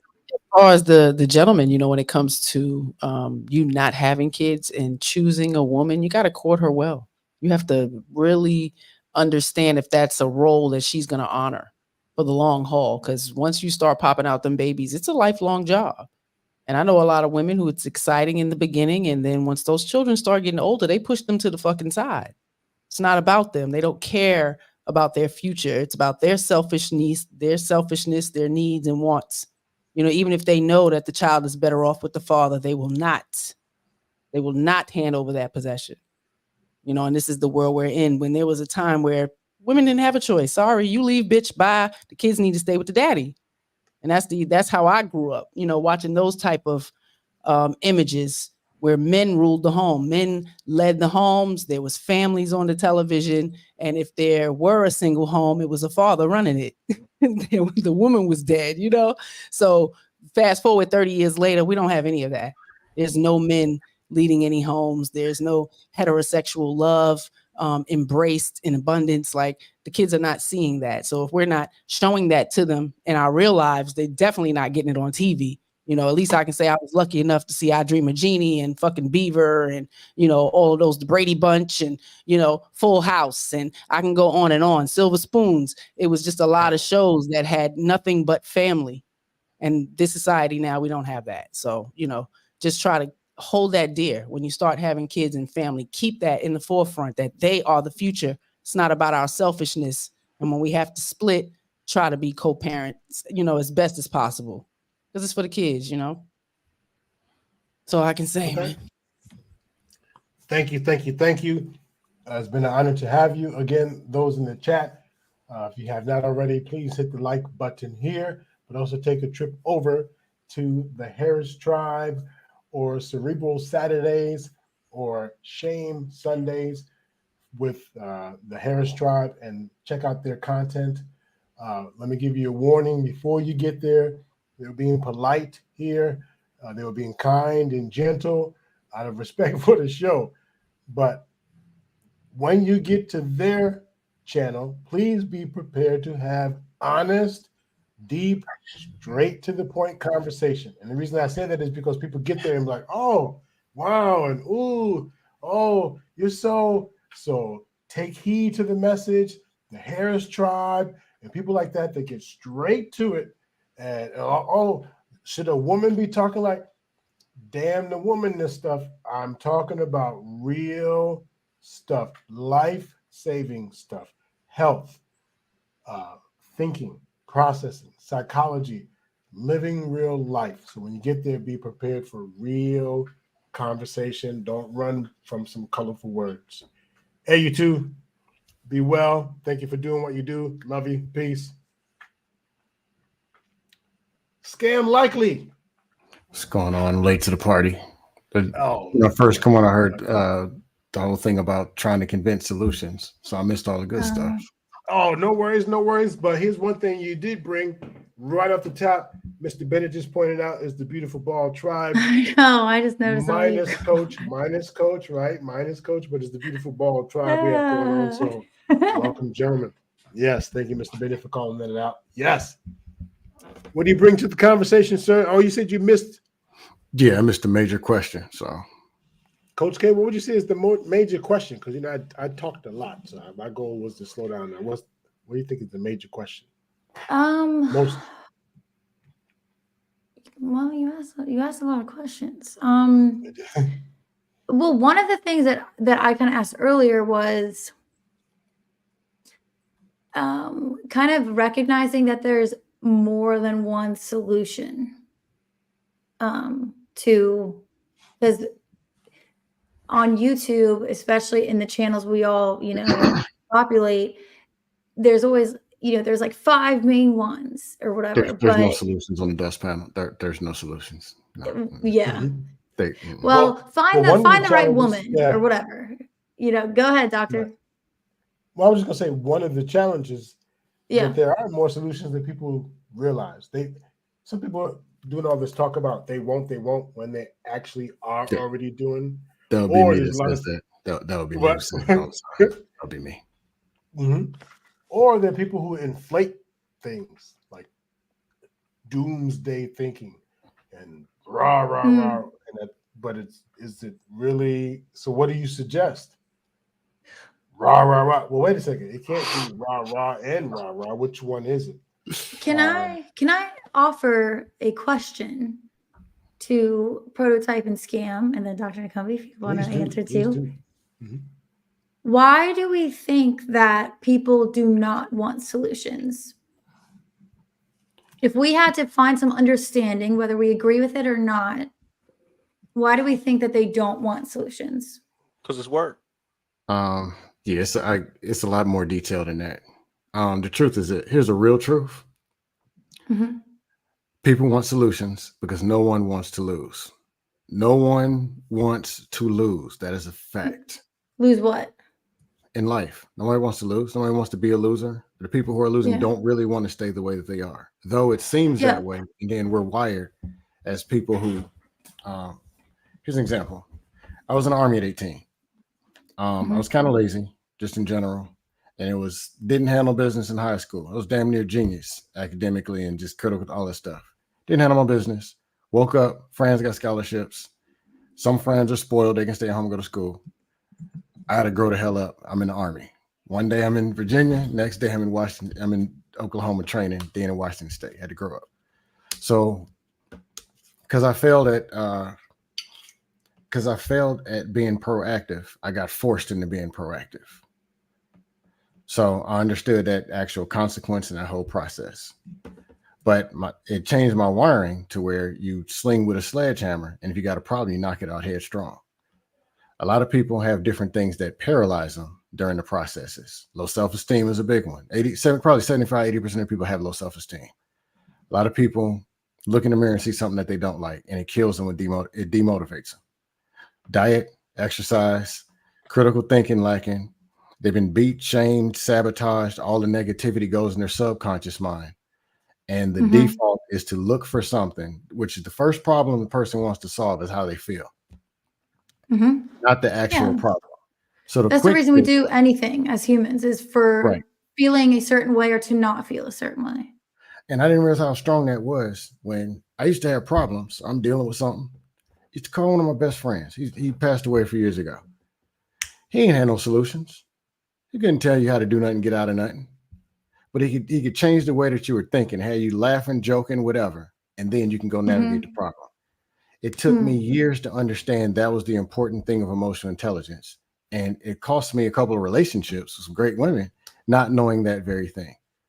But a lot of people are only looking for the thing to feel and lack the critical thinking or the aptitude to be able to go out and actually do the action. Or some of them are being misled, or the trauma in their life. They've been beat so many times or beat down so many times mentally, physically, that they don't even know what the path is anymore. Tell them, all you need to do is go get you a good man who does it. They tried to go get a dude who looked like me. Well, a little bit uglier than me, because I'm pretty good looking. 3 dudes, and then once when it was 21, once when they was 27, once when they 30, 3 shots, they're done. They're joining the Nation of Wigwam. They're done. They don't have it. Their brain is completely shut off to the real, to going over and taking that path. They're done.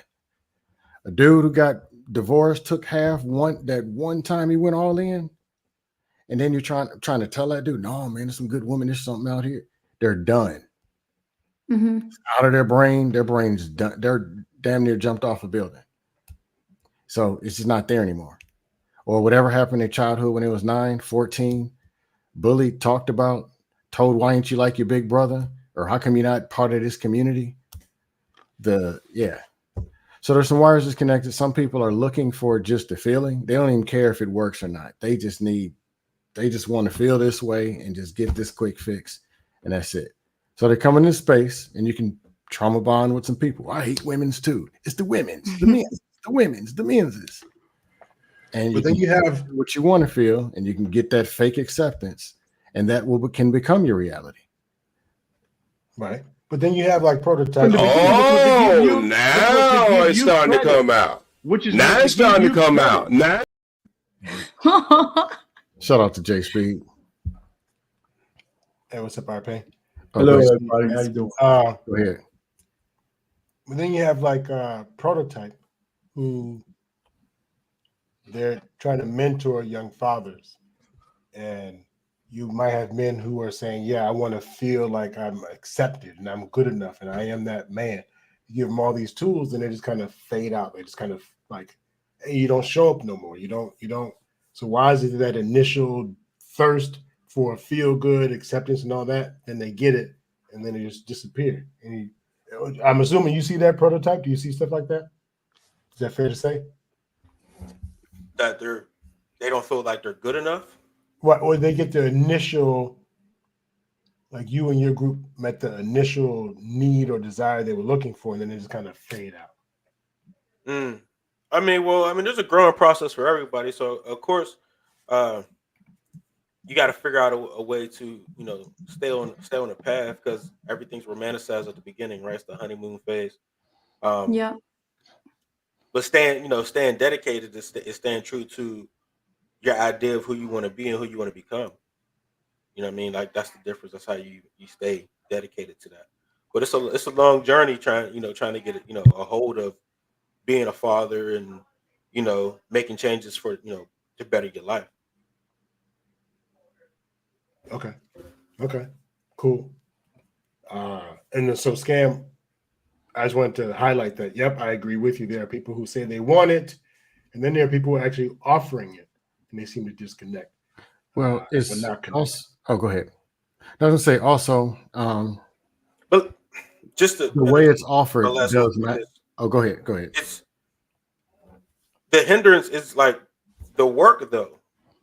You know what I'm saying? It's easy to be like, oh, this is new, this is going to change my life. But when you have to sit down and be bored and work and learn, and apply and fail and do it over and over and over again, it's uncomfortable. It's discouraging. And then you not having nobody to look left or right to. Sometimes it can turn into a dark place. Nobody understands what you're going through. Nobody can help you. You know what I mean? So, discouragement, it comes from that. Yeah, we think something's wrong too when we feel that way. It's like, but we don't know that that's part of the process, which is so much easier said than done. Go ahead, Scam. Partial example. I'm not a person lacking a bunch of confidence, but I remember, and I was math super genius. Always have been. Beyond nerd. English and reading and writing. I didn't like reading. I could write only if it was entertaining. I like cracking jokes and making silly stuff. That's the only writing I'd like to do. Went to the Army, came back. It's college time. I'd been out of school almost 3 years. I had the work ethic, but in high school, I wasn't the writer. My sister was. I'd pay her to do papers for me sometimes. And finally, I actually have to write. I asked my brother, who said, I know one formula how to write, and it's going to work for every paper you ever write. I was like, yeah, let me see it. And it was the truth. But I wrote my first paper in English 101. I got an A-. And I went and showed it to my sister. Man, this school is junk, man. They gave me an A on this. She read it. My brother is like, hey, that's an A paper, bro. I was so used to running from the work and believing that I couldn't write, or it's time to go run and go get somebody else to do it or whatever. I didn't know that if I actually sat and done it, that I was good at it. Right. A's, B's, no problem for the rest of college. I just didn't know. But we do that in the gym too. We think we can't lift the weight. We think we can't lift the weight until the trainer's like, no, you're going to do it. And it's like, wow, if it were up to me, I never would have lifted it. Yeah, I'm just saying that to the part of everyone does want to win, but everybody is different. Their path or what it takes for them to actually feel the winning and be able to keep going might be different. Mine was just, I didn't know I could write. All I needed to know was somebody tell me, hey, you can do this right here, and this is what you're going to get. That was all I was lacking. But everybody else might be lacking something else of what gets them out the bed and gets them to go and do something. And the hard thing, because everyone's different, including the person delivering the message, delivering the proper message at the right time to the right person, we're meeting them where they are, to where they understand it and actually get motivated to take action. It's not an easy process. Right. Let me just jump in real quick to introduce our additional panelists. Welcome to the stage, R Pain, welcome. Going on, R Pain. 3 intros. quick, and then we'll answer the question, or I'll ask you what did you bring to the conversation, but we're addressing the question of why do we think people don't want solutions? So welcome R. Payne, welcome Mr. Bennett, and welcome K Soul. So welcome Hey everyone. Thank you for guys. being here.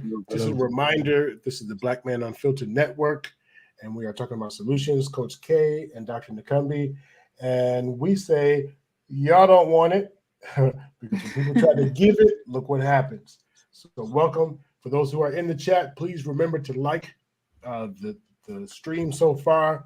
If you're here for the replay, please hit the like button, share this conversation with people who you think might like the conversation. It doesn't take but a second to press that share button. We appreciate you listening in, for being here. All right. What do you guys have to bring? Well, you want me to go first? Yes, sir. And tell us about yourself too. A quick second for those who may not know about you, and a place to find you, so we can have at least 5 people go right from the channel to like your channel if they haven't already. I appreciate that. Yeah, I have a channel called Marriage, Politics, and Sports. You can go look it up. And, I have like 113 videos over there now. I talk about everything over there, right? And it's funny that Scam Likely talked about writing, because when I retired, I like to write too. Then I found these YouTube spaces, and I said, well, I could just say what I want to say and put it on virtual wax as opposed to spending the hours writing. But the funny thing is, I was just thinking earlier, and I'll be real quick, about my stepmother, and I was going to write something about her today. And I think I'm still do it because I love that lady. And my mother died when I was real young, and I have another brother and sister that are younger than me. But I was just thinking about the time she used to come over to my house and stuff, and we used to sit down and she used to drink me under the table, but that's another story. But so I like to write too, so, and put those words together. But yeah, so Marriage, Politics, and Sports, I have a couple things over there that might be interesting. I talk about I got a series called Let the Women Tell It. So instead of me like talking about women, I let women say what they need to say to other women, and I just like clip it. I have a political thing over there about divesting from the Democratic Party. I got around 8 or 9 of those videos. And I have a sports show on a swivel at the sports bar. And I fool around with that. Actually, I've had that trademark for like 10 years. I didn't know about these damn YouTube spaces. I wish I would have. I might be somebody. I might be Stephen A. Smith Jr. by now. Right. But so I fool around. So when you're retired, you got to fill the void. And back to this topic. I think we got to be careful. I think in their own way, everybody wants solutions. They just don't have, a lot of people just don't have a pathway to get there. And then some people might have the solution they can't even recognize. Right. And, of course, all solutions might have some work, so there's no like wrong answers. And then the people who do a lot of social work and, for Black men, some guys who do Big Brother work. And for me and my family, I try to get their finances together. You can only do what you can do. You have to realize you can't save everybody. And even some of the people you save, they might slip. And then you also have to realize when you're on your quest to help people, they have to be willing students. They really do. That whole saying, when the student's ready, the teacher appears, that's real. Because people can't hear what you had. None of your noble stuff really matters unless a person is willing to absorb some of it. So that's just a short end of it. So I say keep trying. Do what you can do. Don't beat yourself up if you don't succeed, but just keep moving forward. And so that's all you can do. Okay. I'll leave it there. Okay. Thank you. Mr. Bennett. Good evening, everyone. Good to be here this evening. Good evening. All right. How you doing, sir? Yeah, If you would tell us, most people already know you, but just a quick blurb about yourself. And I'm trying to get this link up for you in the chat here. But if you have a link you want to throw in the chat and tell people so we can at least get 3 to 5 people, to go to the page. Put me as the K-Soul. Appreciate it. Put all the bodies next to each other. Yeah. Well, Hey, first of welcome, all, K-Soul. thank you. Well, first of all, thank you for the segue. So, Brother K-Soul, good to see you again. Haven't seen you in a long time. But as you can see, you're surrounded by follically free men. And we extend an invitation to you, sir, to join the bold, the beautiful, beneficent, benevolent ball brothers of the BMU Network. You can do So it. that offer is extended to you to join our cause, join our movement. The revolution will not be televised. So this is, as you can see here, you're just surrounded here. So just join the cause, brother. Just be a part of what we're doing over here. It's great business going on. But so that's my plug for the network. But honestly, guys, you'll find me here. I mean, I do have my Instagram, Paul T. Bennett. Like I said, I'm Bruce Wayne all the time. So I don't have a handle. I don't have a fancy name. I haven't figured out anything yet. Find me at on Instagram, Paul T. Bennett, where I talk about fitness over 50, lifestyle. Over there, but more than likely you're going to find me in these spaces on the BMU Network. So I'm here usually I'm on Talk Tuesday. Now me and Trey F, where we've joined the sports show. So helping out with that platform over there. Occasionally you'll find me in this space here, and usually I'm on the barbershop on Friday. So I just enjoy being part of the environment and the platform that BMU has built for us to share views. And I just try to bring just my life and perspective to it. I don't think I have all the answers to anything, but I certainly share a perspective. And I think how a person gets to finding the answers is hearing a lot of different perspectives, not just, being in an echo chamber hearing one thing, but seeing how people argue and learning how to argue through simply just hearing an observation, and then looking at where their life is and then coming to something that may be able to work for them. Again, I'm a big fan of Bruce Lee, and he always talked about, absorb what is useful, discard what is useless, and absorb what is essential to your own. You learn a whole bunch of different fighting styles and whatnot, but you're going to find your style based on your height, your measurements, your physical gifts or abilities or lack of gifts and abilities. You're going to find something that works for you. So I just think just listening to a lot of different perspectives and take that back to your situation. I think that's how people, if they want to do the work to, implement a solution, I think they'll find it there. But just, everyone trying to be in an echo chamber, I don't think that's good for anybody. So that's always been my general approach to how to, look at your situation and find what's going to work. Because everyone's got something good to say, but not everything fits your situation or circumstance. So that's how I've always approached it. Okay. Thank you. K-Soul. Yes, welcome. I just came up here to represent my hair having brothers out there in the world, because there's not enough of us represented up here. But I guess I don't know. I don't really have a long or cool introduction. I'm just a regular guy. I like to hide in the background and listen. When you listen, you learn a lot, and I just like to learn. So I don't like to speak as much. I do have a YouTube channel. I mostly do spoken word content and short of like these talking head videos where I discuss like those different pieces of content. And then I'll drop like random videos too. So I just like to have fun. But I came up here to basically say, I think sometimes when I watch a lot of YouTube content and people are offering solutions, it feels as though, and it seems as though the solutions offered are solutions that are aimed at the symptoms of the problem and not really the source. And I think the other problem is like the solutions offered are very broad, right? So we'll say something like there's a lot of single parenthood, so the solution is get married. But I think the solution is a lot deeper than that. And I think a lot of the solutions need to be aimed at mindset. And I think that that's the thing that we don't attack a lot. And then even that, when you're offering a solution to someone, a lot of the solutions are tailored to the person and to the situation. But it's like everyone's on YouTube, and we're so anxious to be this person who's like offering all this wisdom. We're so used to absorbing all this content that we usually end up regurgitating a lot of the stuff that we hear. That's why you hear a lot of red pill talking points or YouTube talking points.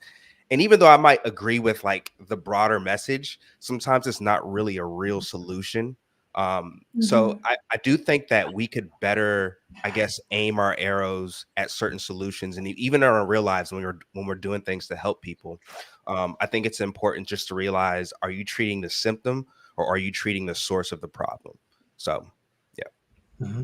Well, that's good. One challenge, because when I hear the word treat, I think of people who want to do the work. All right. So I'm coming to the show. I'm listening to the show because I want to do the work. Offer me some tools and strategies. When I think of people who just want to hear something like, yeah, we heard all that. Tell us the solution. How do you fix it? Give us a quick fix answer. Then that's go ahead. Go ahead. 50s, 60s generation, or whatever time frame, my parents' generation, critical thinking, not supposed to do that. Don't ask why, do everything because I said so. Their brains are not built to receive and do thinking past and create solutions to problems. It's just do this, stay in this box, and just go forward, and everything's supposed to work out. The newest generation is taught to find the answers. Got an aunt who's a professor. She grew up in the older generation, and she teaches college now. And they're so brained and so wired to just find the answers. If you don't believe me, go to Dunkin' Donuts, go to Walmart or somewhere, and come with the detailed thing that you're looking for. See if a 25-year-old or a 20-year-old walks you through the store or asks you 3 questions about what you're at. All they're going to do, aisle 6, or because all they hear is problem. They're looking for A, B, and C. That's how the brains are wired. So they're looking for quick fixes. So they come, click on a link. What's the problem? Modern women, single moms, on your purpose. That's all they hear. That's how they were taught. That's how they were taught. They weren't taught to do critical thinking. So older generation taught not to. They had it beat out of them. No critical thinking. Do what you're told. New generation could out critically think all of us on steroids in 5 seconds if given the chance, but wired to just follow a system and follow anything. So solution is a hard thing. It's going to be a hard thing to put into the people. And you got all kinds of. How do you combine those? I'm sorry. I was just asking, how do you combine it then? So there's something for all. It's a hard thing to do, but the most effective thing is active listening. Questions, listening, questions, listen. You got to find who the people are and meet them where they are. But I used to be very guilty of this. Me now, well, if you see me on dust panels, it's just whatever. I'm just acting a fool because most of this ain't serious anyway. But if I'm having a regular conversation, I'm looking for one thing that I can relate to the person that they can actually feel, they can actually understand, and they can hear. Something that came from them, their own words. The words were in their subconscious mind, into their conscious mind, to their mouth and out. They feel their own words. It's their life. So try to meet them somewhere where they are. Hey, remember when you said that 5 years ago you did this? What were you thinking when this happened? Ask them something relating to them. Meet them where they are. You can't go to a first grader and give them 12th grade work. It's not going to work. Try to meet them where they are and then try to help them navigate along with them where it is that you're trying to go, and something that they can see and that they can feel. Then that's just only a starting point. Then try to communicate with them. But in a lot of the spaces, 10 people foaming up at the mouth, yelling, ain't no solutions going on.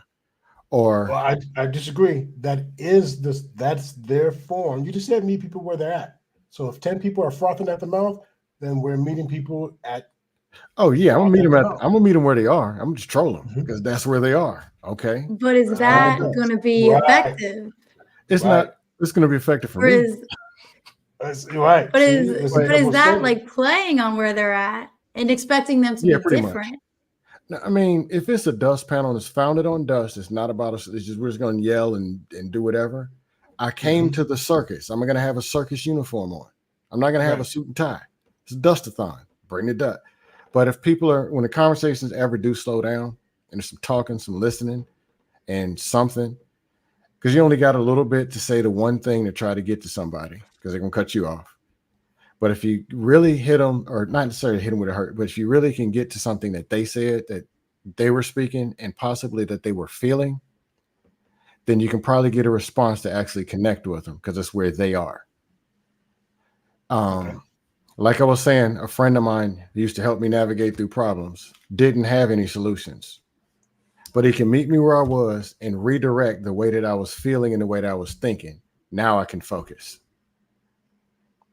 Maybe separating, maybe create a distance between, like, when you're immersed in a situation, you can't really think clearly. You can't really, the emotions are high or whatever. So sometimes even redirecting can give you that distance. That's why breathing, or, counting, things like that kind of creates distance between, the spiraling or whatever. I don't know Right. if you Sometimes felt like comedy that. softens the mood for a real conversation to take place.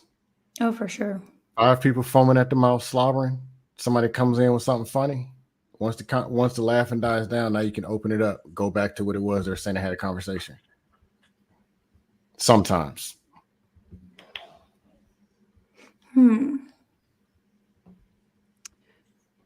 What do you think, Dr. Anakombi? I agree with everything that's been said here. But I also think, each person's reply really hits home with a certain population. Because to me, it all makes sense. Like, yeah, and that group would understand it, that group would understand it, and that group would understand it. When I think about your Coach K question, I think about your question of why don't, so we have 6, 7 people up here, different personalities, different approaches, different offerings. But why does it seem like universally we all, and I don't mean we're all going to be loved and accepted, but universally seems like people just seem to reject if they don't hear exactly. It's almost like a test. So what do you next? Like, why do people do that?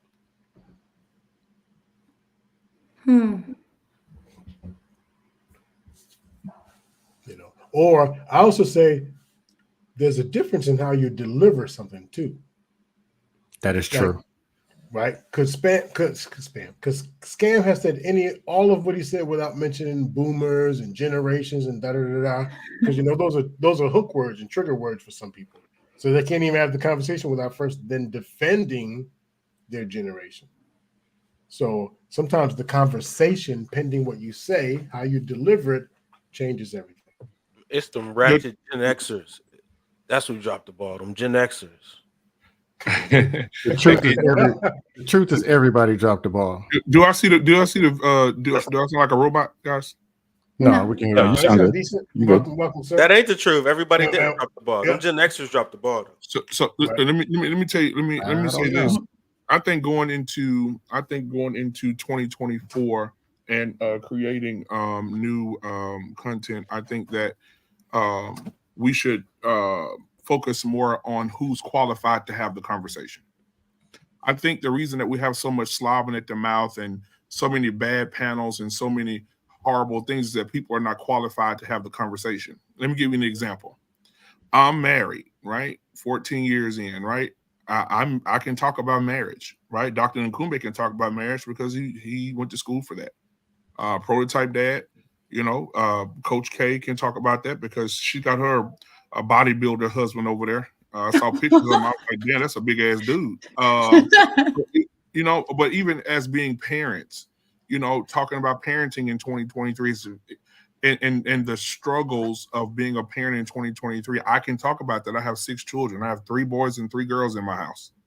And I can talk about, how I try to keep my kids away from pornography and keep them from bad things on their phones. And you try to put all these different systems on their phone to block different things that they can't see. Then they go to school and another kid whose parent is not as responsible have their kids' phones not blocked. So your kids can still, be enticed or tempted by it. And so I think that a lot of people do a lot of unqualified talking. I saw a lady the other day talking about she was a lesbian telling heterosexual men how to be husbands. You're unqualified to tell me how to be a husband when you're struggling to be a woman. I disagree. So I think that if you're not qualified to have the conversation, if you have not ever been a parent, how can you tell me how to be a parent? If you've never been a husband, how can you tell me how to be a husband if you don't have the degree to tell me that? Or a wife, if you're a wife, how can another woman tell Coach K how to be a wife when she's never ever been married before? Coach K, I think you should do this with your husband. Okay, what do you do with your husband? Oh, I'm not married. You know what I mean? Like, if some people are just not qualified to have certain conversations, and some people, when they be quiet, the unqualified people shut up. I think that the conversations would be better. I disagree. Well, let's get in Trey. Let's get in, hold on, just one go ahead. down. It's Trey F. Just wants to say, give him a chance to say hi. And to all you ball brothers, I hope all your internet go out. Yeah. No. Yeah. Well, maybe. Oh boy. That's because us ball brothers see we shining. We shining. That's what we do. So we take That's away it, your baby. light. I'm sorry. Just part of the diaspora. We just take away your light. I just been listening in, man. You know, it's been really good conversation regarding, you know, the marriage and importance of, you know, working things out within your marriage, looking at it from day to day and not, you know, based on other people's opinions or feelings according to what they would do if they're not in that situation. So I think it's unique, and these spaces need to be had more about, you know, because this is one of the greatest things that we could ever do to move us forward, is to find a way to unionize all of these 21 to 45-year-olds who ain't talking to each other, ain't getting along, but they sure are making babies the same. The numbers ain't dropped in the baby field, has it? You know, so we just got to find a way to get past that, man. You know, I don't know what generation dropped it, but I tell you what, crack sure did make it hard for everybody. Gen X, they dropped it. Right. They didn't have anything to drop. Attitude reflects leadership. Yes, the boomers had Y'all started Gen X dropping. a whole lot. But I don't like bashing generations. Right. But No, I'm a bash Gen Xers.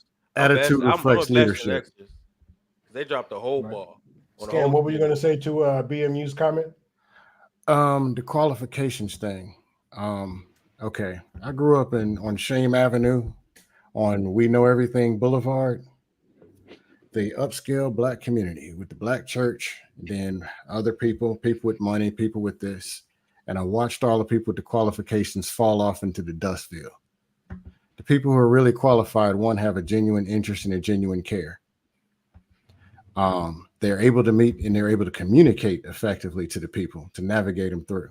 A lot of things aren't even as solution-based as people may think. They're feeling-based. Without the feeling, without the connection, it doesn't matter what you say or how you say it or what your credentials are. People don't care about what you know until they know how much you care. And trust me, they know if you don't care. They smell it from a mile away.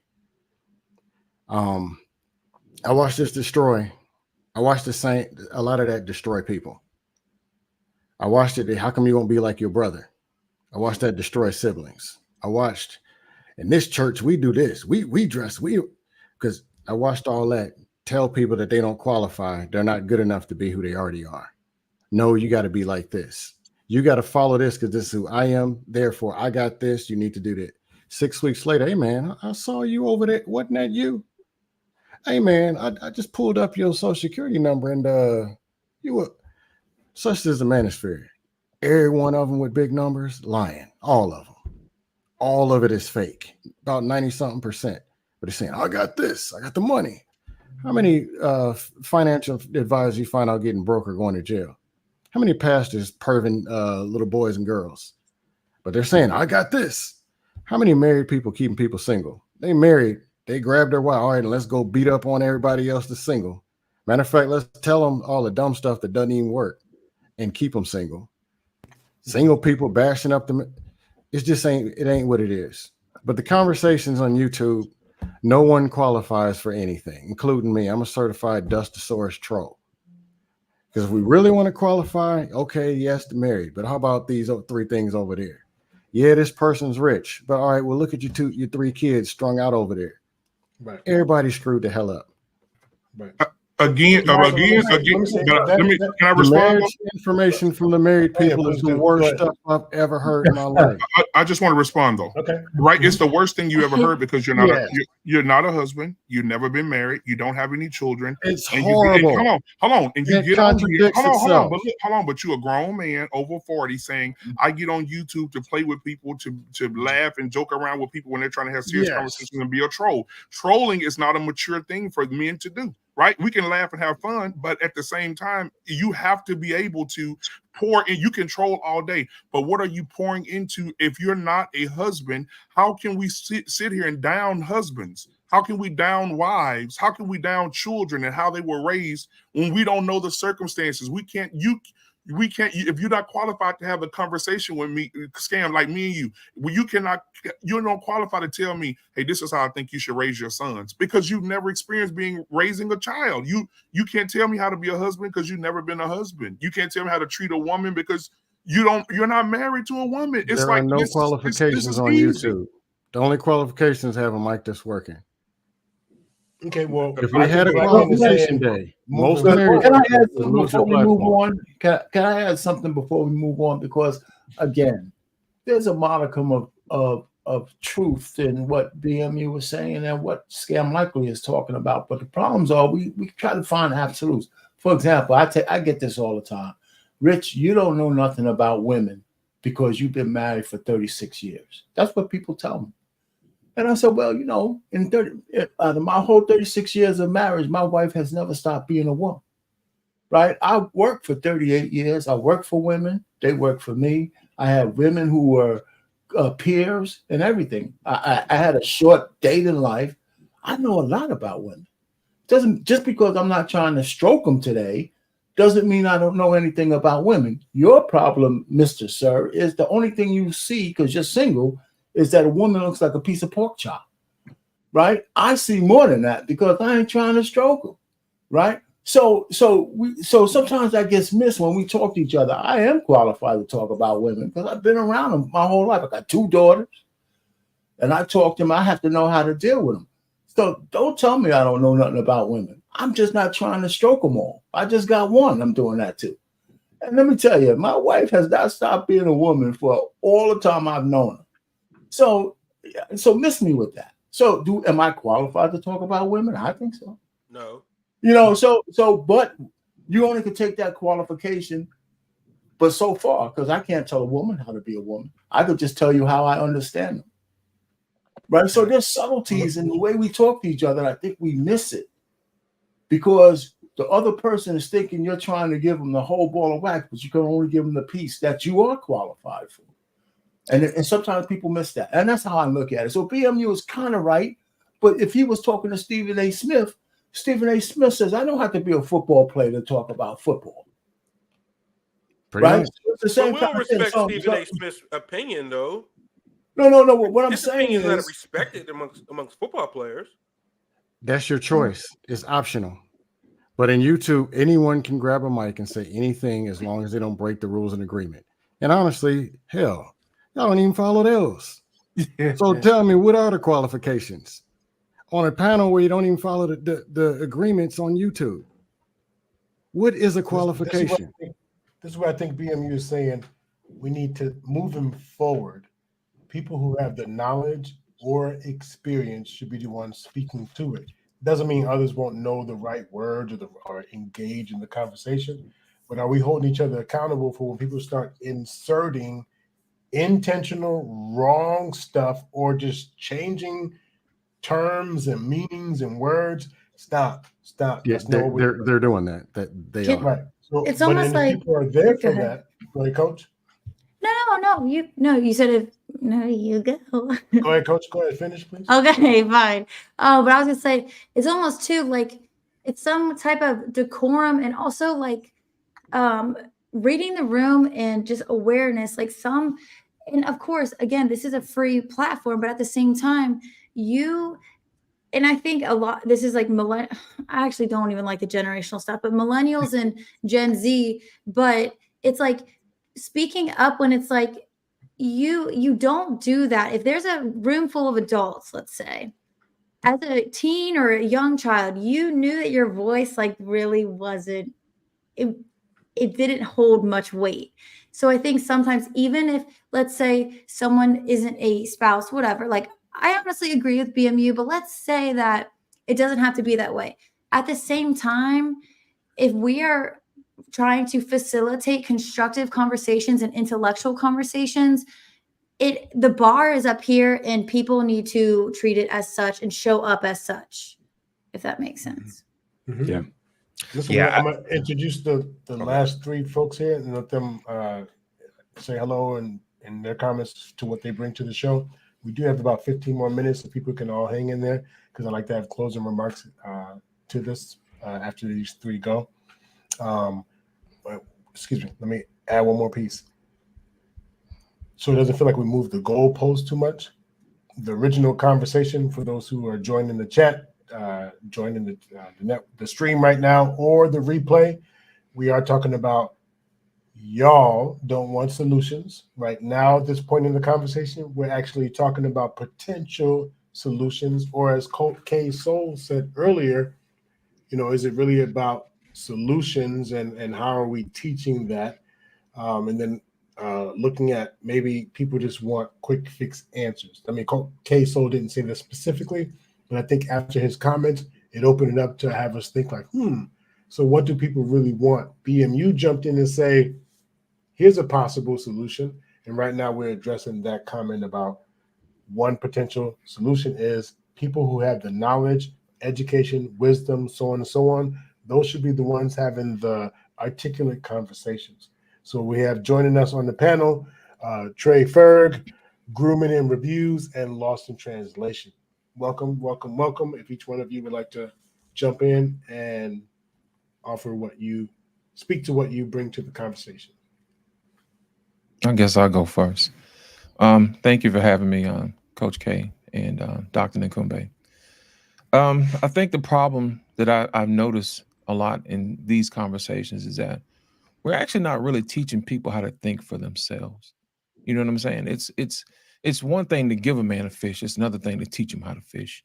And that's the one thing I always stand on. I don't ever want to be able to be the person that you rely on for all the answers, but I will show you how to think for yourself.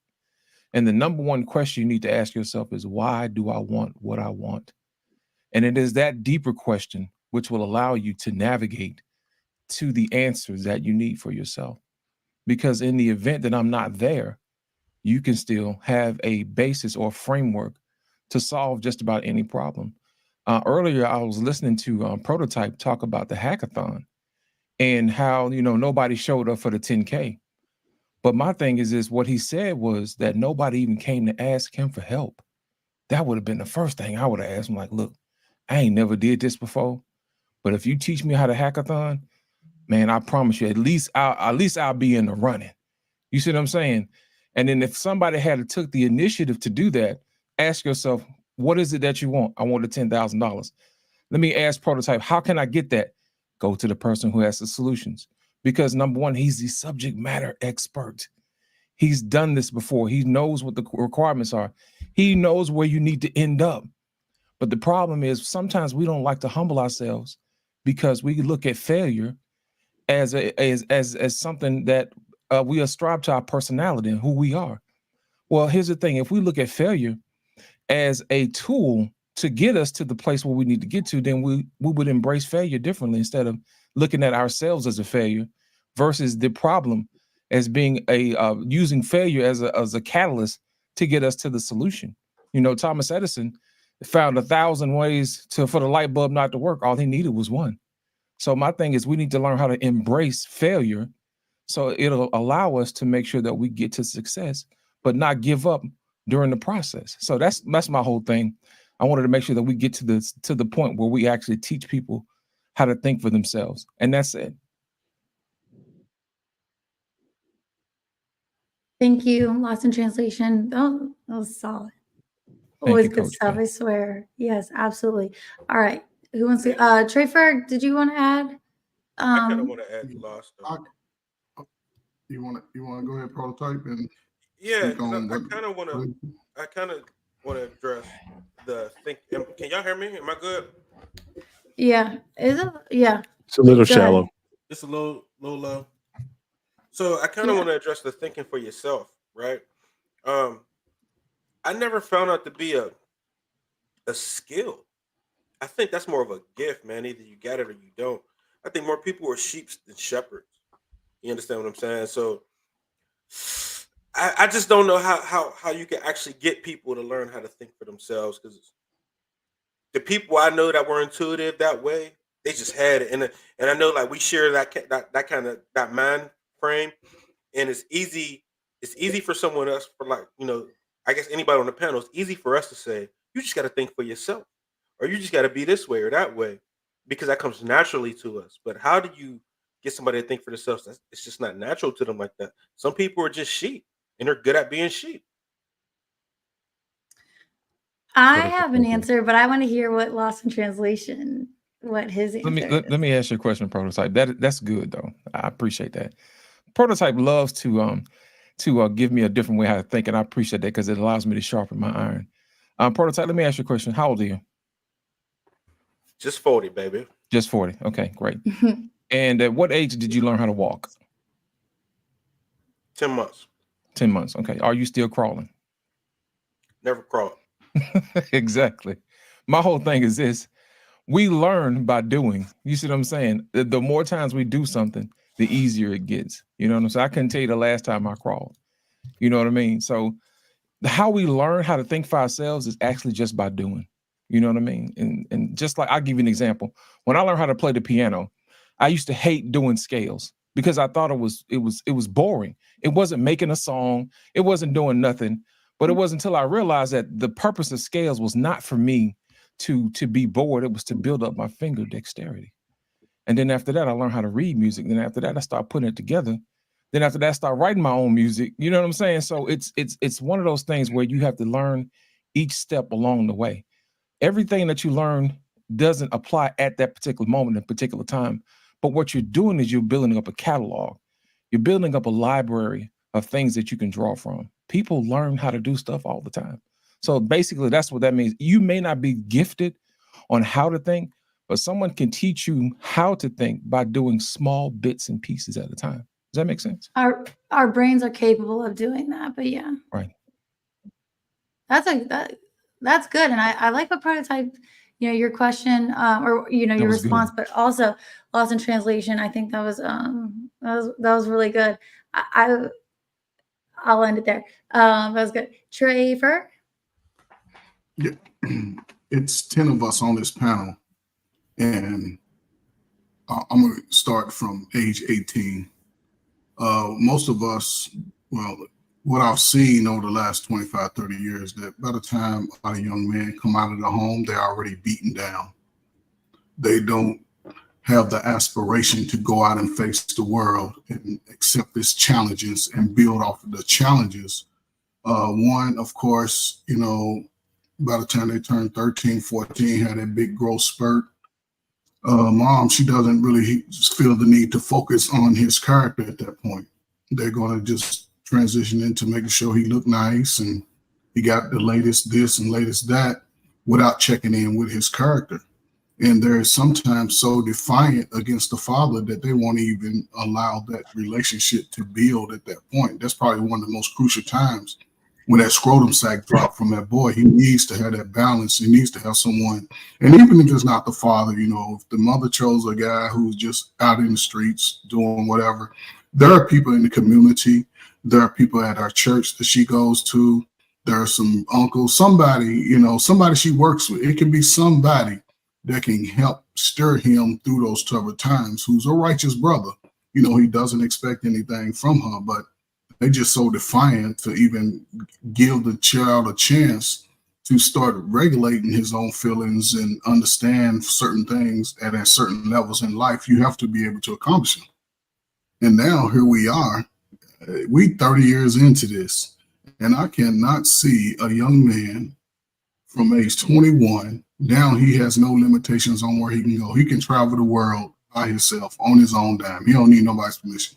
To go from 21 to 40 with a life where you're not building with anyone, you're not in a foundational relationship, you're not building foundational children, you're not looking at saving a little money, buying a house, a hut, whatever, building your skill set up, whatever, it's joining the military, because we all look at it, we all in America, we only got a few options. You're going to go to work at Walmart, try to get you a job at Amazon.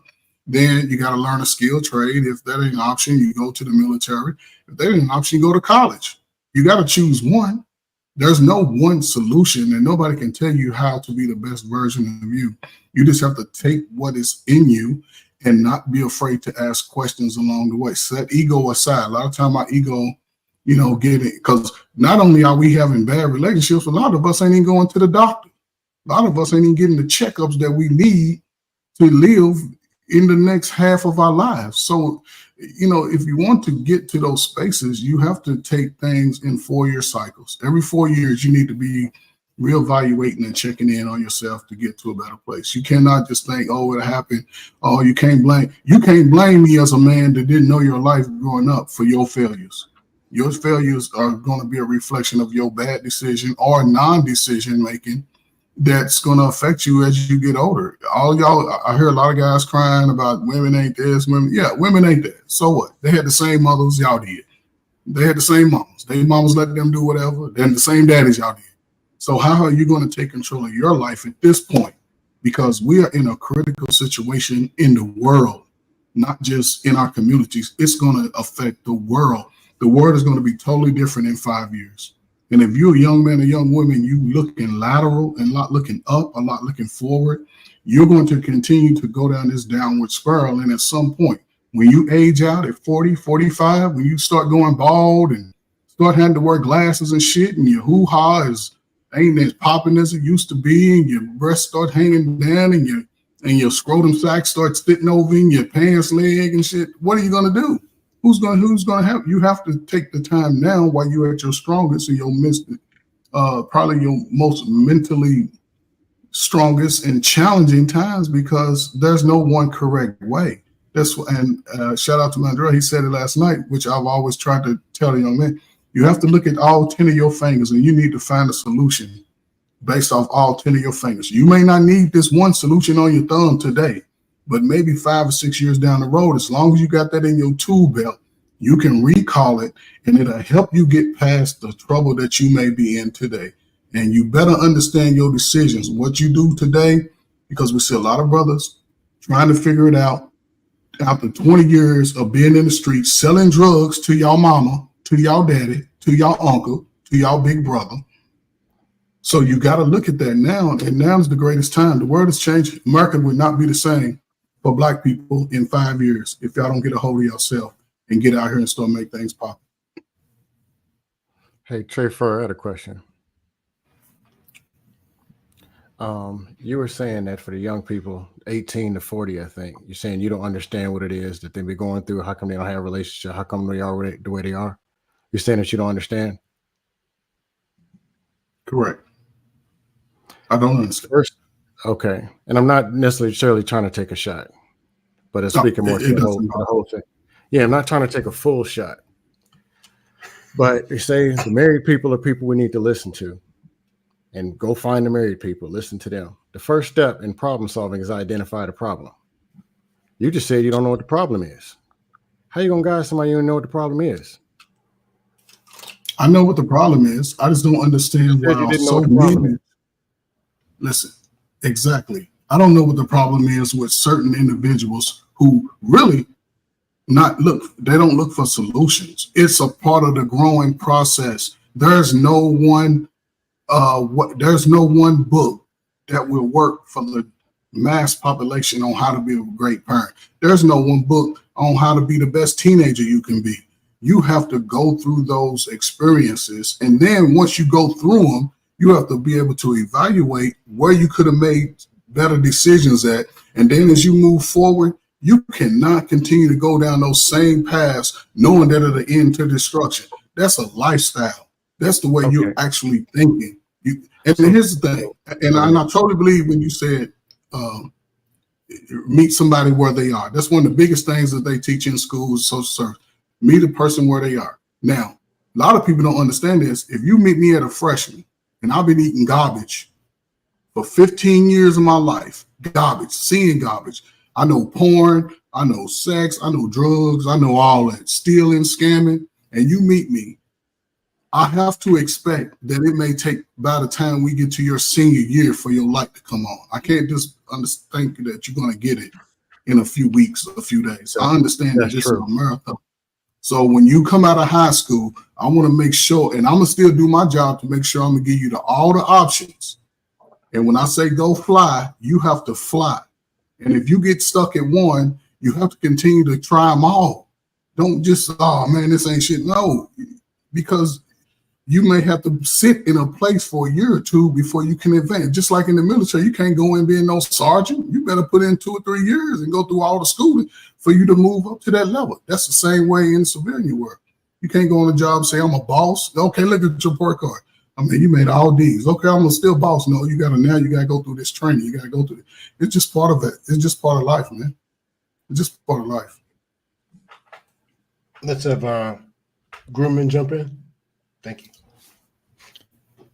Thanks. I'll make it short and sweet. I have a big belief is not how we fall. You can fall backwards all as many times as you want, but it doesn't help. You fall forward. As you fall forward, you see where you fucked up, and you can get back up and learn from your mistakes.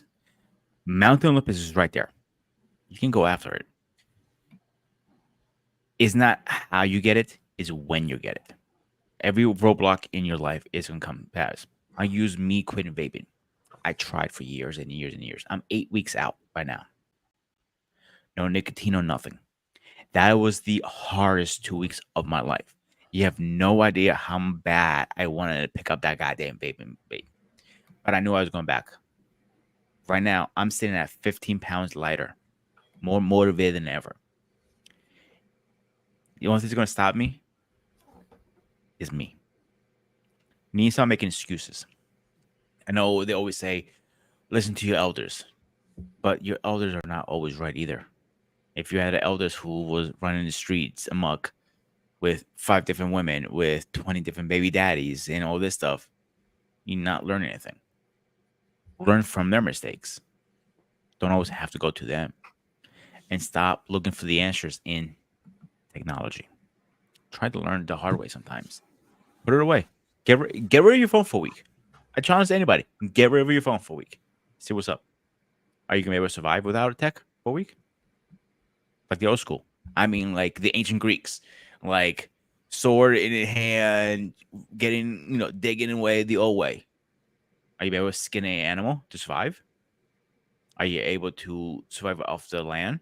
If something, the worst case scenario happened, let's say we'll go to World War III and we can't get any supplies. Can you survive? I'll leave it there. Hey, congrats on your progress, bro. Real talk. Thanks, man. Thank you. Yes. You know, I wanted to touch something on what Groom said. There's a statement that I always say to a lot of people: know your why, because you're not going to get up when you fall down if you don't know why you're getting up. You see what I'm saying? Know what motivates you. Know why you want what you want. You see what I'm saying? And the minute you find out exactly your why is, that gives you the motivation. And at that point, you'll learn to look for solutions, and you'll be able to be open to suggestions. And then after that, the answers will come to you. So my main thing is to know your why. Your why will show up in the darkest places. Your why will give you the light to come down the tunnel when you lose all hope. Knowing your why is very important. And I think a lot of times people focus on solutions instead of focusing on their why. So my thing is know your why. Let me bounce off it really fast before anybody goes. I'm sorry to cut you off, anybody. The why is the big thing. I agree with Boss. If you have your why, my why is my mother. Call me whatever you want. I don't care. My why is my motivation. My why is my dog. My why is this. That why is the biggest strong. And I said this before. I'll say it one more time, and I'll go after that. The most dangerous person is not the lone wolf. Is a person who has everything. But the more dangerous than that is a person who has nothing, because he has nothing to lose. He has to fight for it. The person who has everything is going to be more dangerous than anybody else, if that makes sense. Can I ask a follow-up question on that? Because I agree, certainly knowing your why is important. But a lot of times why a lot of people fail is because their wants are greater than their whys. And I've seen this a lot with guys. It's like, at your why is a cognitive function. But those wants, those itches, those desires, those temptations, those embers be burning, and you keep going back to those things because of the endorphin effect that those things give you. It's the But lower when you brain. know your why and when you want to pursue that, that oftentimes negates the why. Like most addicts know they're, I think a lot of addicts know they're addicts. I won't speak for everybody, but a lot of people know what to do, but they always go back to that safe place because it's comfortable and it just gives them that pleasure. So how, maybe doctor, you can chime in this. So how if we can help people overcome that desire to go back to that thing that just feels good, even if it's detrimental to my health or whatever. Like I said, I mean, grooming, he can go back to vaping or whatever, and I pray that he doesn't. But I'm just saying that, but for so many people, they may fail. I mean, you got guys who've been sober for years, and then they go back to that trigger and it just gets them again. So how can we inspire, how can we help people to overcome those things? Guys I've mentored over the years. I mean, I can go to them. They know exactly I know what you're going to say. I know everything, but it's just that thing they just can't get over. So how would Doctor, anyone else wants to chime in on that? How do you help people to overcome that? Because the why is the mind, but that feeling, that emotional, that whatever it is, that a lot of people just don't overcome that. Can I answer? Please. And then I'm passing it to you, Dr. Nakumbi.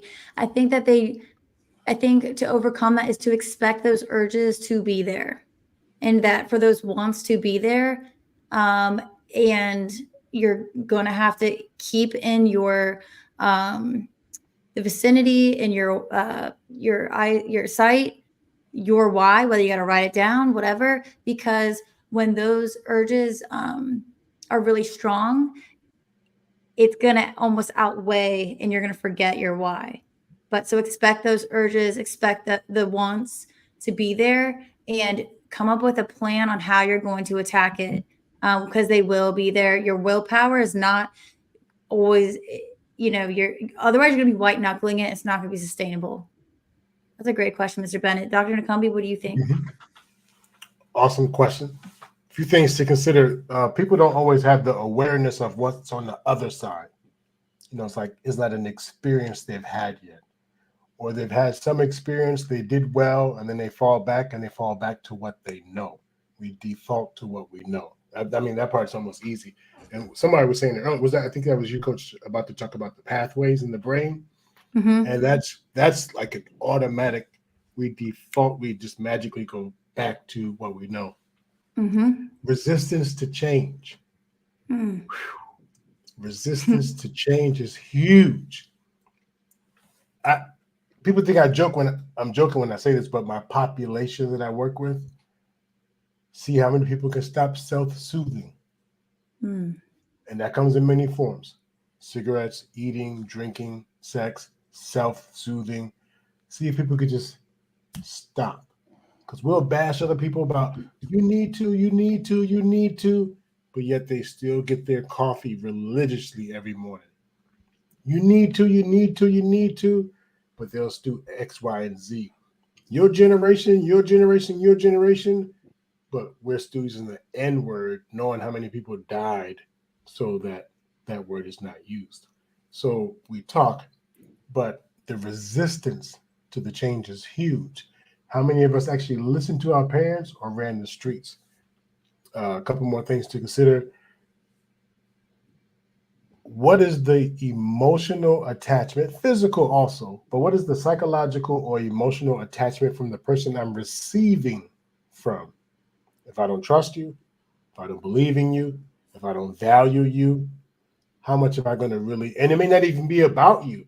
I don't give a damn if you like me or know me. Here, I'm trying to give you. But if I don't have that form of connection, that perceived value in you and what you offer, then thanks. But so I have to believe that there's a mutual respect, there's trust, because betrayal is the greatest enemy. And so I never know why you want to teach me, why you want to offer, why you want to see me do well.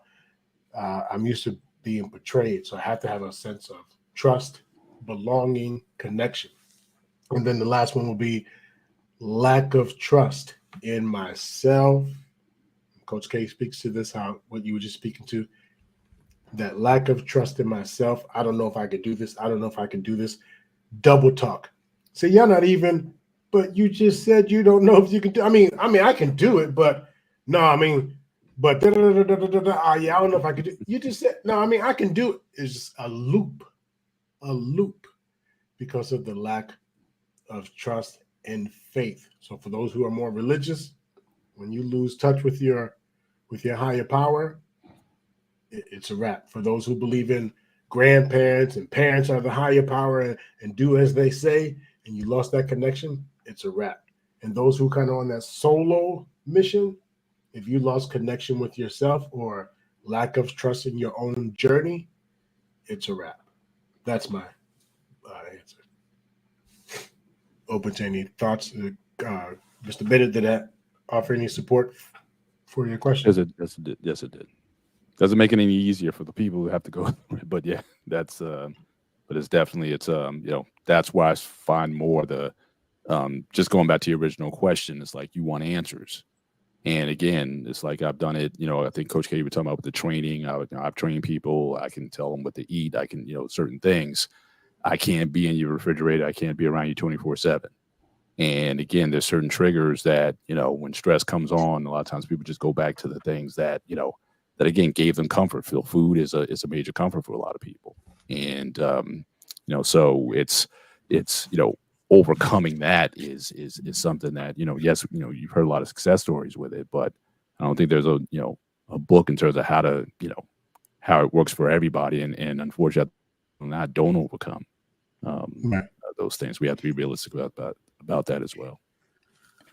I will say really quickly, the biggest thing again is because even with whether it's the gym or eating or whatever it is, I would say the majority of the work is in the mind, and it's because of those urges and that's what my coaching, that's what we call them, urges or whatever it is, like those desires, those thought errors where it's like, oh, it's just you deserve it, or it's just one, or whatever it is. But when you want that, because of course the brain wants that reward, it wants you to answer that urge. And really what it looks like is just acknowledging that you have that urge and that you feel that and that it is an urge. Just name it, label it, whatever, but just allowing it, which literally just looks like I'm allowing an urge right now. But again, and I want to offer to people, and hopefully this is encouraging, that any of the habits that you have right now, whether they're good or bad, they started from somewhere. And at first they weren't easy. It took a lot of energy, but the more that you did them, the brain was like, oh, this is a big deal. I'm going to, make sure that, we have this thinking, or that we have this neural pathway firing quicker because you do this a lot. That will eventually happen too with the new habit or going to the gym or whatever it is. Doesn't mean it's easy. I get it. But if you can hang in there, it will get easier over time. Hopefully that's helpful. But let me add one more piece. I see we have the Warlock in the house. I'm gonna let you cook here in a hot second. Introduce you here in a second. Hey, Stimuli. I'm gonna go back to what Kay Soul said. It really hit home with me. Solutions, because if that's what we're talking about, then are we really getting to the foundation, the root, the source? So weight loss or anything like that, I'm working on a problem. I'm working on a situation. I have a few extra pounds. But the source of it is my emotional eating. And then even deeper than that, my inability to manage my emotions, and then my coping strategy for when I do have those emotions. That's more to the source. But I'm doing this temporary thing of working on the weight, but not addressing this over here. And that stimuli, I go into my theatrics and people are like, yeah, it doesn't work like that. But we all know it works like that. When session after session, I'm sorry, I didn't mean to call you a bitch. No, I got it, and you didn't mean it, and da-da-da. Well, I'll do it. And then the therapist, well, can you two promise to each other that you won't do that this week? No name calling. I promise no name calling and no name calling, babe. Oh, can I say babe? Well, yes, you two. Go ahead and say babe. It's okay, babe. At 2 PM behind these walls, it sounds fabulous. At 2 AM, bitch, that lands differently. The stimuli, the whole eating thing, the whole anger. People using sex as a tool. Happy, sad, angry, love making, fucking. It's the stimuli and being able to have coping strategies for each one of those senses. Each one of these senses: smell, hearing, smelling, eyes, hearing, taste. Doing a drug deal, and I'll land with this, and then get you, Mr. Warlock. Sure. I like that. I've not seen you have that name before. I like that. I don't have I thought I had my money on me. Just just a few twos, and just some. All right, I don't have the money on me, but cash. I go to do a deal, and I got that hairy change. And Trey, because you talk about crack often. In fact, I forgot who was going when I was like, "That's that crack." I forgot who was speaking, but I wanted to be like, "That's that crack." Trey was talking about. So I go to do my deal, and the sound of money, whoosh, the sound of the money, hardwired in my brain, crack. Or let's pick something else. Whatever deal I'm doing, donuts. The feel of the money tied in with the idea of the sugary donuts. Seeing the money that I'm about to buy this 12-pack of donuts. So already it's tied into 3 of my senses. And you can work with me all you want, and I'm pumped up and stoked up and da-da-da-da, but it just takes a simple euphoric smell to take me back. That smells like grandma's cookies. Boom. It could be 10 years. Twinkies. It could be 10 years later. And I don't know if you know, meth stays in your brain. Sleepy. 18 solid months, meth stays in someone's brain. 18 solid months. Okay. They do treatment for 30 days, 3 months, 6 months. It stays in their brain for 18 months. So even though they've been clean and sober, it can be 5 years later, they go to buy Burger King and they pull their wallet out, that muscle memory, already before they even get the money out, that muscle memory, like, whew. They go to pay, and that money crisps, the sound, feel, blah, blah, blah. And next thing you know, I don't want to just have a Whopper. I want to get a hit. So those are the things we have to take into consideration about why people are not meeting expectations when it seems like we've offered them all the solutions in the world, but you just don't listen. You don't want this. Y'all don't want this. They probably do. They don't know how to accept it. They don't know how to deal with it, and they don't know how to sustain it. Brother Warlock, what's going on with you, sir? Hey, good evening, everyone. How y'all doing? Doing well. Good to see you, brother. Good to see you doing well. Hey, I got y'all up here on 4K, you know what I mean? Yes. Good up here. Just want to let y'all know, All right. Yeah. I missed the garage though. The garage was dope. I do Quite too. cold. One thing with solutions that people forget is Lost in Translation was going down the right outline. You got to really know why you want this.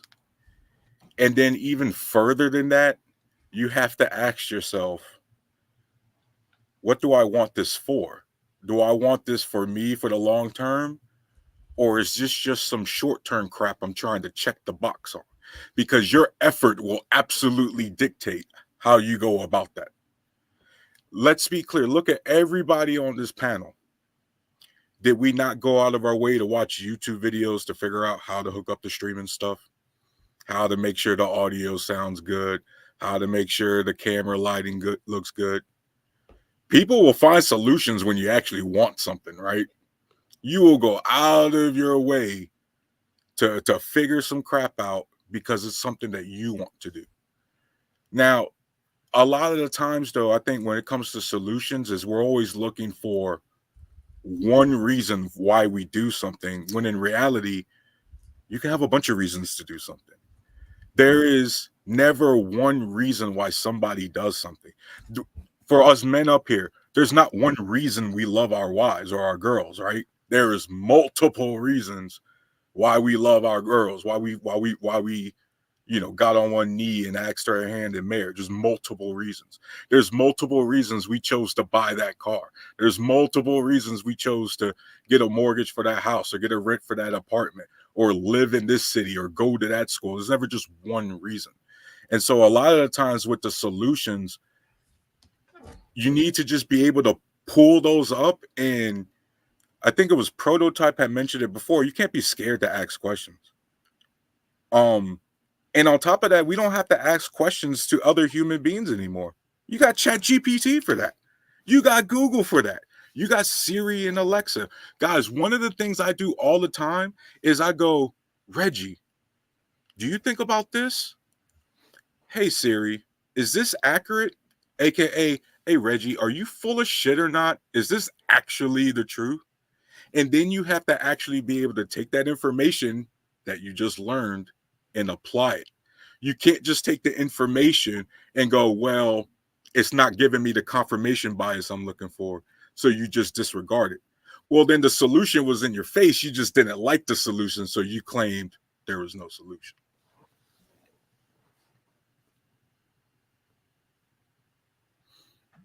Well said. Well said. I like that. Thank you. Well, listen, we can always go deeper. I would love to do just one round, Coach. I don't know how you feel about it, but I would. One of the things, like I said, I wanted to intentionally give pushback to every answer that was given, only to capture a small percentage, but a significant percentage of people who we feel like are holding us back from people accepting or being open to solutions. The naysayers. So I actually have an arsenal of responses that are clinically based, evidence-based, research-based for every one of you. If you don't mind, I'd like to play roulette and have each one of you offer me one solution or one thing that you think I should be doing, whatever scenario you could think of, or what do you think works, or ridicule about why I'm not doing X, Y, and Z. And if I just did X, Y, and Z, how it would be better. If you just give me one comment, I'm going to fire back, not to you personally. I'm firing back to the idea coming from the mind that's either been dealing with disbelief, hurt, betrayal, broken promises, stuff like that. Whoever would like to go first. Coach, you cool with that if we run through that? Yeah. Okay.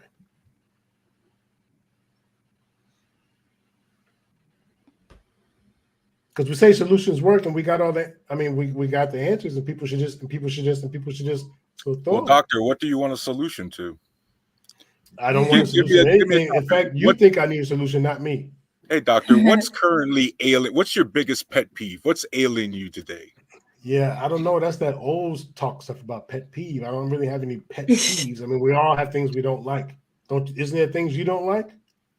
Absolutely. It's a pet peeve. I mean, I don't get it. Yeah. But what do you not like? Yeah, hold on, because what I don't like is that I've asked everyone in the room to give an answer. You're the only one speaking. Because if I didn't ask this question, everyone would have a mouthpiece and something to say, and go forever and forever and forever. Now, when I put them on the spot, they don't have shit to say. So maybe their answers aren't as up to par as they pretend. But I missed the part of the question. Yeah, can you rephrase? Yeah, rephrase the question. I missed the part of it. Answer the thing.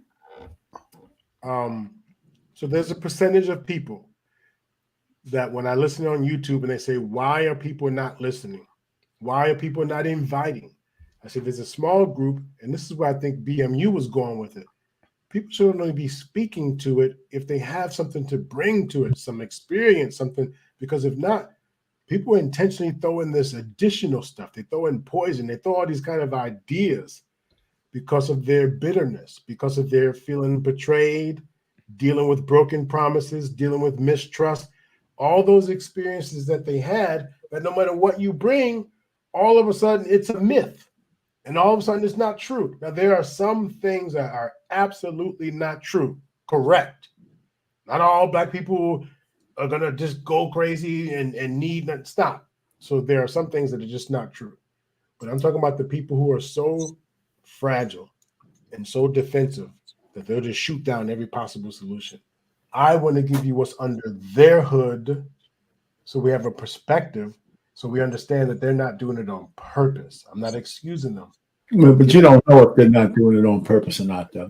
I don't know if they're doing it on purpose, but I know this. I know Sometimes how I the do it on psyche purpose. works. I know how the psyche works. I'm not talking about Right, people coming and trolling. the solution to I'm not talking about people coming BMU's trolling. problem, let me stop you. The solution to BMU's problem about people not being qualified, just don't let people unqualified on your panel. You want to talk about women, just put women up there. If you want to talk about married people, just have married people on the panel. That's the solution. Correct. That's to a what solution. BMU was saying, but I was asking a different question. I appreciate the flare though. See how we just flared away from the original I question? thought that's what you wanted. Or that's not what No, you sir. want. You know, No, that's sir. No, he was playing a character. Yeah, That's yeah, what yeah. that was. I'm I still know in you are. character. I know you are. Yeah, I want any possible idea, solution. So if I understand it right, you are, I guess, in character of a person who has gotten the last 3 years worth of YouTube talking points, and it's to the point now where they are not seeing the benefit in any of it. They're tapped out. They don't want to listen to anything, or they don't think that there's anything in these spaces that is of benefit to them. So what will we tell that particular person? Is that, am I getting to, is that what your question is? How would you address someone who, after 3 years of YouTube talking points, is just as confused now as when they first got on these spaces? Is that, do I understand that correctly? Kind of, but you know why I don't like your question? Okay. Why do I have to be tapped out?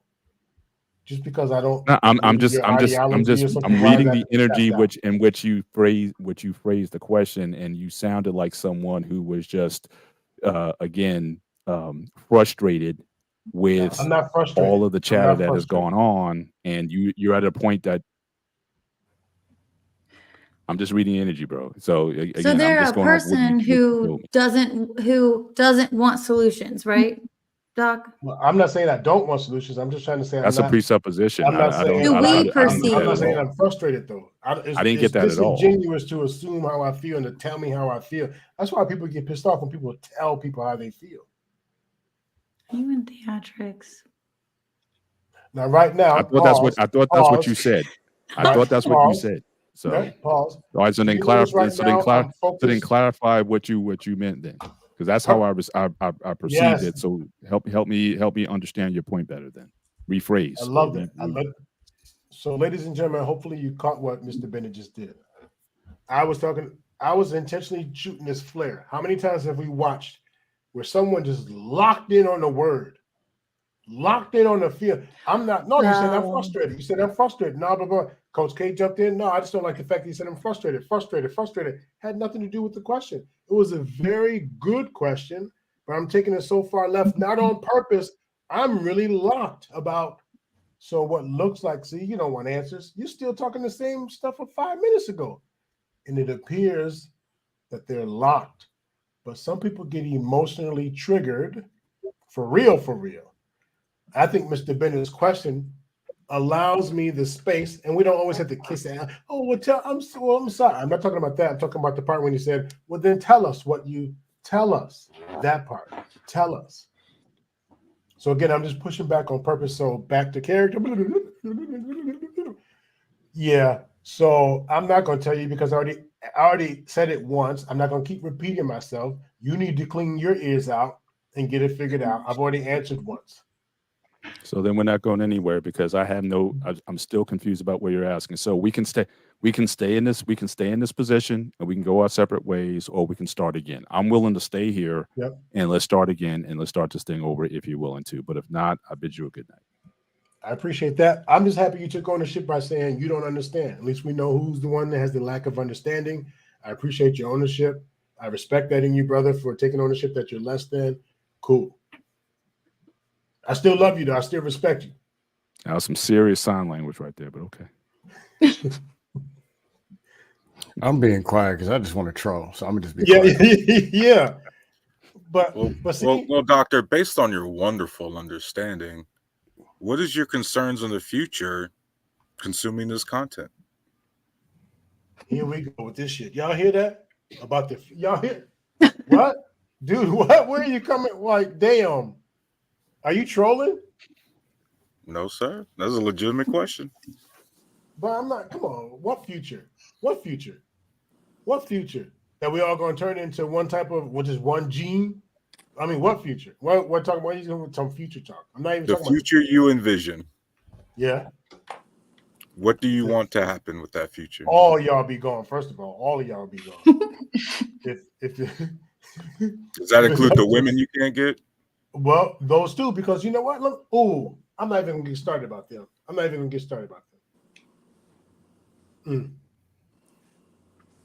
Side note, my goal now, as I see, Mr. Bennett did it too, but when I just shut down right there, if we caught that, like, now when I come back, it's going to be harsh attacks to reduce the other person, because right now I felt reduced, right? And you hear the voice was, you were nice and calm. I mean, no, that's not what I'm asking. I'm asking you about your future.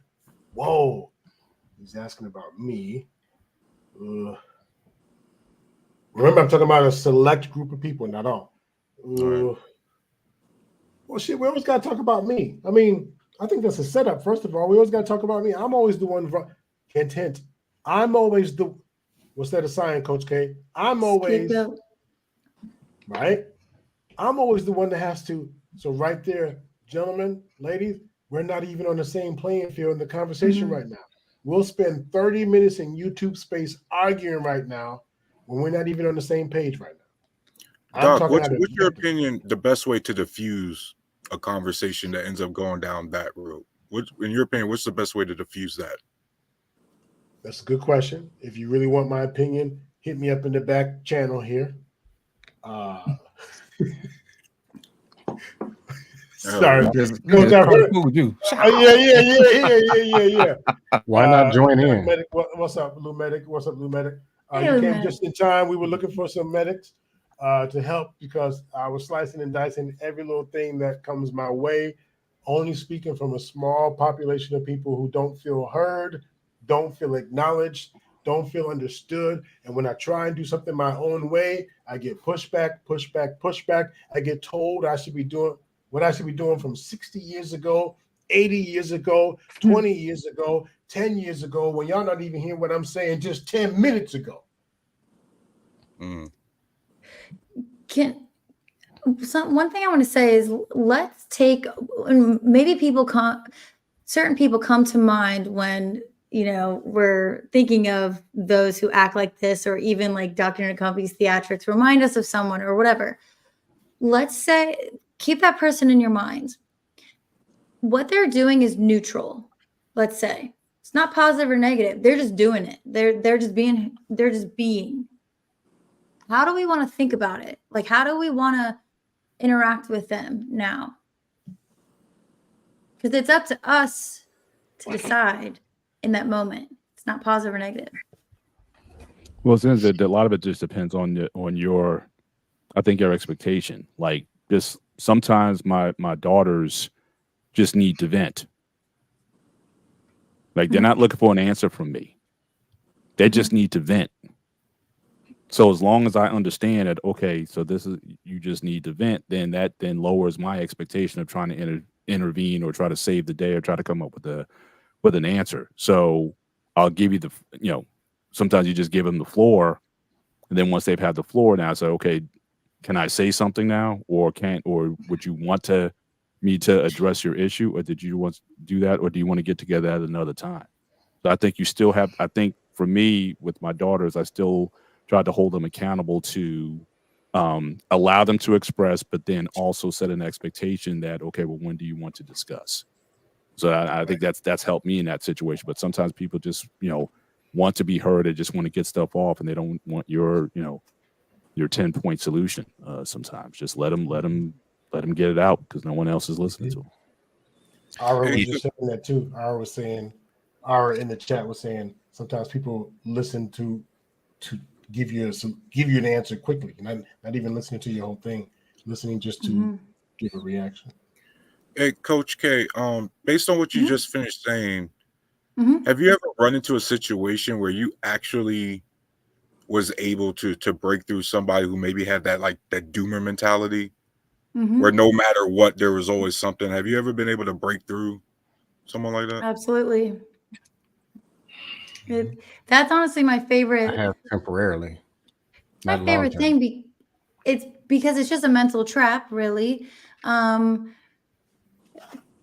mean, it could be with anything, but if we're stuck in that thinking, asking them a question, or really they're asking their brain a question, well, the brain at like a computer is going to give you an answer. So if you're not used to asking questions that are going to warrant a positive response, then you're going to stay in that doom and gloom. So that's why sometimes I will just ask them, for example, when I was a server, people didn't want to ask for help because they thought it would make them appear weak or whatever. And I asked them, well, what do you think when people ask you for help? Like, what do you think about them? They're like, oh, I just want to help. I'm like, maybe perhaps people feel the same way. Maybe not, but if you approach it with that type of lens, you're more likely to ask for help and get a better outcome than otherwise. Hopefully that helps. We'll get you in a second, Lou. Still, we caught us right in the middle of masterclass. Coach, when you said, think of that person you know. So, gentlemen, when we're on these panels, hint, hint, you have that person really going into it. What's happening? And you don't have to be doing therapy or even sound therapeutic, but curious. I'm curious. No, man, because listen, I have a cousin. Say it again. I have a cousin. So I got triggered somewhere in the conversation, and I brought my cousin into this conversation, which then we are now flared over here. But what Coach just had us do to, yeah, I do know. And so my challenge moving forward into the new year, how do we eliminate 40 minutes of arguing and back and forth and getting caught so that their rocket takes off and you get hooked and just go to the sky with them? So I love what Coach, I just want you to capture what Coach said and how we all pause like, oh yeah, I know. And we know who we don't want to be like and what we don't. How many times have we missed the whole show? Like, damn it, I lost my whole point. I snapped or I sat quiet, hostage. Yeah, sometimes people will talk through you instead of talking to you. They're too busy talking to somebody else who they can relate to instead of actually talking to the person that's in front of them. And Well, even kids, I mean, how many times have we seen that? It's almost like the third eye. It's like literally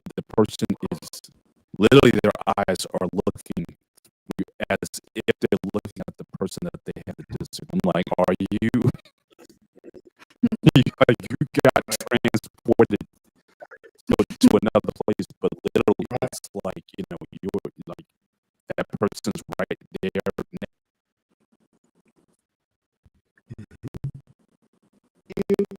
On the panel, thank you for coming out. You guys can hear me? Yeah, we can hear you, sir. Yes. All right, awesome. Just glad to be here. You guys are smart. No. We're in this together.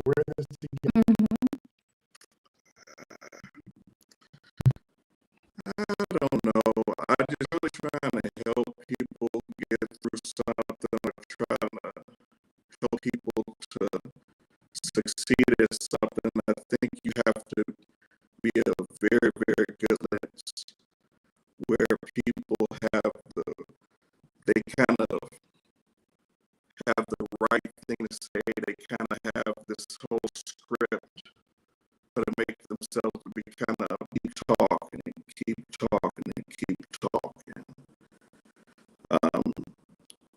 And I'm probably guilty of that myself. You know, eventually the real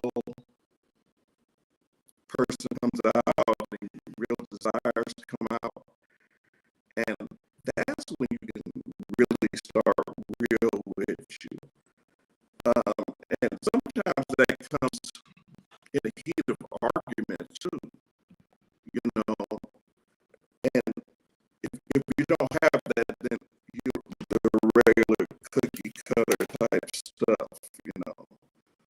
But once you got past that part, then you can kind of and if it didn't work for you, then find some model that where it worked for them, you know, connect them with those kind of people. But my thing is fake, where people start becoming their real selves, because you really can't help anybody if you're at that nip. So. Matt, I don't want to change your word, Matt. Add to your word about the fake part. That's the guardedness. Some are bullshitting and fake, and we wait till that kind of crumbles. As if I were to add the word, I would also say some people, and we kind of have to wait till those walls fall down. Yeah, I guess you're right. You don't have to, you know, necessarily be fake. Some are, some aren't, you know, but actually care about the person and care about their success, because each person is going to come with their own individual. Suspecting a lot of us on the panel are not necessarily people that was the most popular person in our classes. So we might have been the most inventive person in our class, but we end up getting put in a box or pushed to the side. That by itself will kind of make you put up your guard for that first initial encounter with. Okay, thank you. Coach, I want to add the piece about evidence. I know you speak to what to take off with that thought. But I notice sometimes in YouTube streets, people certain mentality, they really, you know, something they bring with them.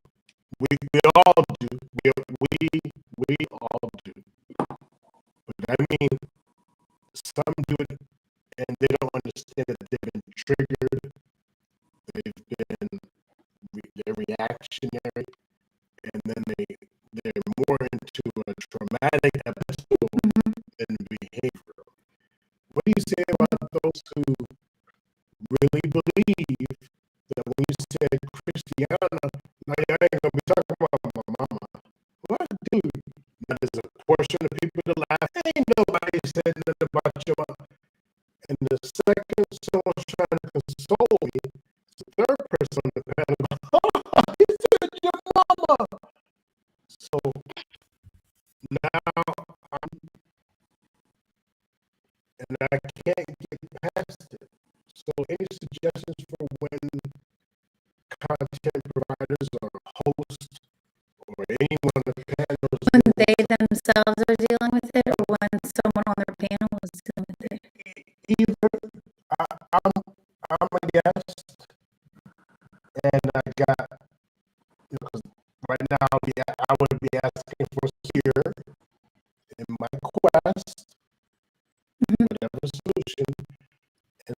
start out with Christiana. Whoa, did you just say my mama? Because I was serious about my question. That whole platform gets left. Because now I'm over here talking about mama. No, I was serious about my question. Mama. Boom. Now they take the conversation.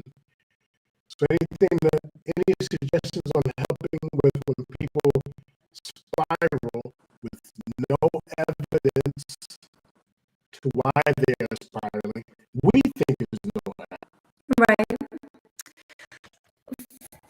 For now, think about a time that happened and maybe do some inquiry.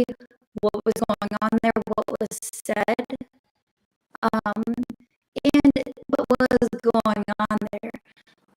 What was it about your mom or Christiana or whatever?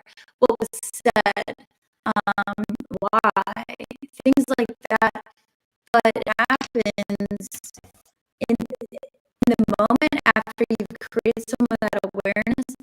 You might have to take a second and leave and process not your responsibility that trauma happened to you, but it is your responsibility with how you deal with it now. The stream is being funky, but yeah, I would say, what was that trigger? Where did you feel it? Like, when you're worked up, finding the feelings, where you feel them. And again, be curious what's going on there. And then obviously what comes up. Sorry. Does that have to be resolved on that show? So I'm feeling it now like on a Monday at resolve right now on the show. What do you suggest? No, absolutely not, because you may not too. I would say you can be okay feeling that discomfort. Yes. What's the phrase? Comfortable with being uncomfortable. Yeah, get comfortable. And I think David Goggins says that be comfortable being uncomfortable. These feelings, how we think we're going to feel is so much worse than what the feeling actually feels like. Right. Like thinking about being humiliated. Being humiliated in the moment does suck. It doesn't feel good. So, right. Those are I'll great land my questions. plane with this part of what you're saying about being aware. We also have our entertainment, right? Not every stream is about this. We have our entertainment where we are going to talk crazy to each other, so that makes sense. But if we're doing a show of particular content, if you folks on the panel here are doing a show of particular content, when we talk about solutions, one offer is to remind them, what did you come up on the panel for? What are you engaged? What was your intent in the conversation? Mm-hmm. No, because I was trying to have a serious conversation. Well, we weren't. Boom. Already right there. Yeah. But many times, we'll align like we both were meaning a serious conversation when we weren't, or we were all aligned like we were playing when one person. So again, knowing that your show is meant for entertainment or whatever, if you have a flair, I think one of the solutions is to double check what Coach K said. Ask, hey, what's happening right now? If it's not for the entertainment piece, because I don't want to minimize that. I don't want to suggest that people are like, oh, pause, hold on for a second. What's wrong, Smuckatelli? You done got sensitive now. What's going on? So I'm not talking about that. I'm talking about when we're having real and real is another word we throw out there too. So let me take that back. You're right. When we have select conversations with a certain intent, just be more clear on that and help. All right.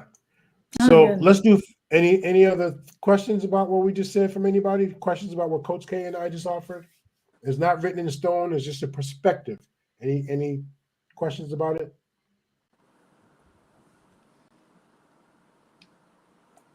Fabulous. Let's do closing remarks. Whoever, Coach K, you want to do the order, and we can end with Lost in Translation. Yes, we want to start at the bottom then, or? Sure. Lou Medic, you just got here. Do you want to go first, or you want to sit for a minute? I can just sit for a minute. Okay, cool. Let's you pick. Warlock, you want to go? I like that name. Do you mind if I call you that? I like that. I do like that. Yeah, cool. It's one of my things. First of all, great seeing you guys. Panel, good chopping it up with you guys. I'm gonna be on a little bit more. I finally got some free time now. Transition to the new crib. Oh yeah. You guys really gave me a lot to think about. Coach K, Doc, the panel, the conversations, like the de-escalation tactics. And as a matter of fact, just to be straight up, like, Doc, when you went over that scenario where people would harp on a word, I know for a fact I was that guy on the panel that would harp on a word. Right? And that just gave me a gut check, like something I got to think about. And then Coach K, how you press on regardless of how doom and gloom it gets. You just try to figure out that little crack. That's that effort that sometimes I even lack. Sometimes people get to the point where you're just like, man, screw it. What's the point? But what you're basically saying is, when you get to that point where you go, what's the point? That's their confirmation bias. See, there's no point. So just want to tell you guys, I appreciate y'all. Y'all gave me a lot to think about. Y'all have a good evening. Thank you for being here, Teresa. Seriously. Have a good one. All right. Trey, I guess we just want to go. Can you hear me? Okay. Yeah. I think, even in these conversations and conversations of the past and conversations going forward, I think it's offered a really, really big platform for people to really just start looking at their lives, where they are for themselves, and move accordingly. There's so much information out there to put yourself in a better place, whether it's physically, mentally, financially, relationship wise. You just have to choose your best option, try them out, and if it doesn't work, don't be afraid to either ask for help or try other options. That's the thing about life. It's a journey and a marathon. It's not a fast race, because as you get older and you look at your decades, from one decade to another, you're going to think different. You should be thinking different. You should be moving different. And I don't know, other than that, you can't let other people's misfortunes or ideologies and mistakes people made in the past really affect you going forward. You have to learn from them, the good and the bad. My father told me something the other day. It's my last thing. He said, I taught you a lot. I said, but Daddy, you never showed me. He said, but I showed you not what to do too. I said, how'd you do that? Because I was doing it, and you said and made a choice not to do the things that I did. And that was just drinking and smoking. My father drank. He was alcoholic since I can remember, but I never drank. He smoked since I can remember. I tried to smoke a cigarette one time when I was about 8, turned green, never smoked it again, never touched it again. But I still have way more health problems than him.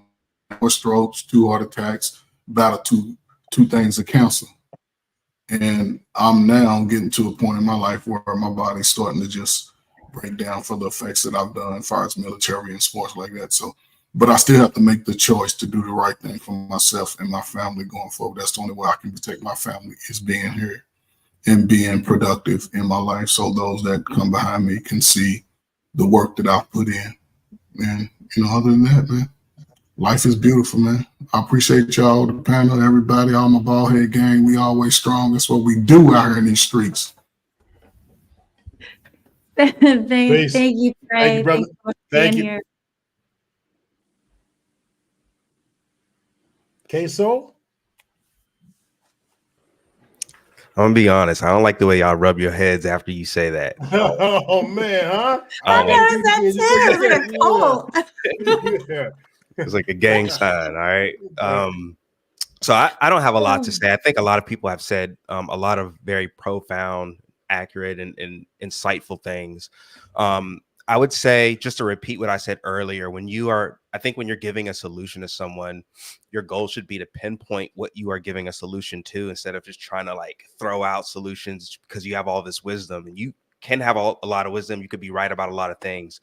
But I think even before you get there, and a couple of people mentioned this, I was going to say this, they kind of beat me to the punch. But I do think that a big piece that people are missing is making genuine connections and just being genuine in general. To hop up on a panel and to address someone's personal life a lot of times, because this happens all the time, without even making a connection with someone and then wondering why they're not receiving it and thinking that people just don't want solutions. It's like, no, they don't know you. One, you might come off aggressive. There could be a lot of reasons, but making that connection could be key to actually, having people accept what you're saying.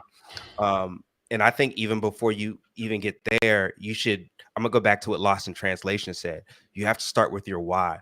Why are you coming up on the panel to speak, right? Are you coming to offer maybe some knowledge that people don't have? Are you coming to give someone some smoke? Are you coming to brag about your accomplishments? The why for me would be to understand others. And I think when you start with understanding, and when you're seeking to understand, when you get in the situations that, the doc was describing, a lot of those things aren't going to affect you, because when someone comes at you a certain way, your next question is going to be like, okay, well, why? Or why do you think that way? Or why is this the thing that you do? And then from there, you can kind of build that connection and get to the solution piece. So yeah, that's all I have to say. So this was an amazing, amazing panel tonight. So I appreciate y'all. Thanks for being here. Good to see you. Sharing this space with you. Appreciate you. Coach, is your pick the $1 million ticket? We'll go to Mr. Payne. All right. I had a feeling you was going to say that. That's good. Let the brainiacs go last. Anyway, listen, I have a couple of things, one personal and one general. One, I think we should have but it'd be nice to have like a panel facilitators school, because when you start a panel, you're actually the facilitator, right? And the truth of the matter is, you got to determine what is the theme of your stream, and that'll dictate the kind of people you want to bring up, what kind of conversations you want to have, or are you even looking for solutions, right? Or you just want to chop it up. I mean, it's so wide. So if you know what I'm saying, you got to pinpoint what you want out of it, what you're trying to accomplish by a particular stream. That's the short and long of it, right? So if we're just chopping it up, great. If we want to solve some problems, then that's the theme of the stream, and it's the facilitator's job to keep it on point. And now that's a skill, by the way. It's not like anybody could do that. It really is a skill. So it's something that you can learn if you really want to do that. So I'll leave that there. But one of the things that I really like about coming on YouTube, and I didn't think about this when I just started to kind of fill my void as a retiree, these panels make me reflect. And it's amazing how much I remember the kind of situations I was in when I was a young man, and how I got out of them and why. And even though I couldn't articulate those thoughts way back when, it's more clear to me now on why I traversed my experiences the way I did. And it wasn't all happenstance. And I don't even want to say this, but man, I was a pretty smart dude. I swear. I said, man, how did I get out of this shit? And it wasn't all me. I always, I'm not an overly religious guy, but I always knew that I always felt that the hand of God was with me, because it's always that choice. Are you going on this way or that way? And somehow I got to where I am now. And my reflection on my relationships with ladies, my relationship with my wife, my relationship with the fellas in my life, and all that kind of stuff, it's like, wow. So I'll leave you this. Everybody should reflect on their lives once in a while. And it's because it kind of informs to how you are now, today. How did you come to the person you are today? And sometimes you need to think about that. And I do. So I have fun doing that. But I wasn't perfect, of course, but that's what I did. So let me just land it there. Oh, thanks for letting me up. I appreciate it. Yeah. Thanks for being here. Honored to have you, sir. Oh, that was good. Arpain. Sorry. I said it on one of the shows. I'm not sure if you heard it. Awesome facilitating job on your Monday show. You had people up there talking all kind of left and right, and you're like, yeah, hey, we're not trying to do that right now. Now listen, but I was dead serious when I gave you a compliment. I can't remember what night it was.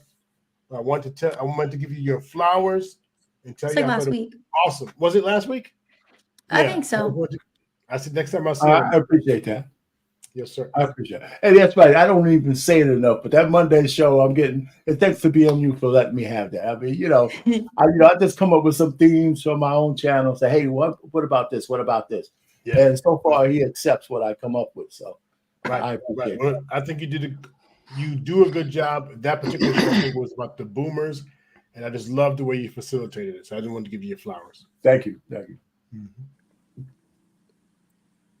Sorry about that, Coach. All right, I guess it's my pick.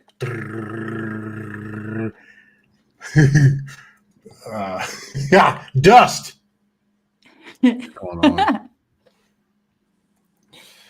Final thoughts. Final thoughts. Do people want solutions? Few things. Everyone wants to win.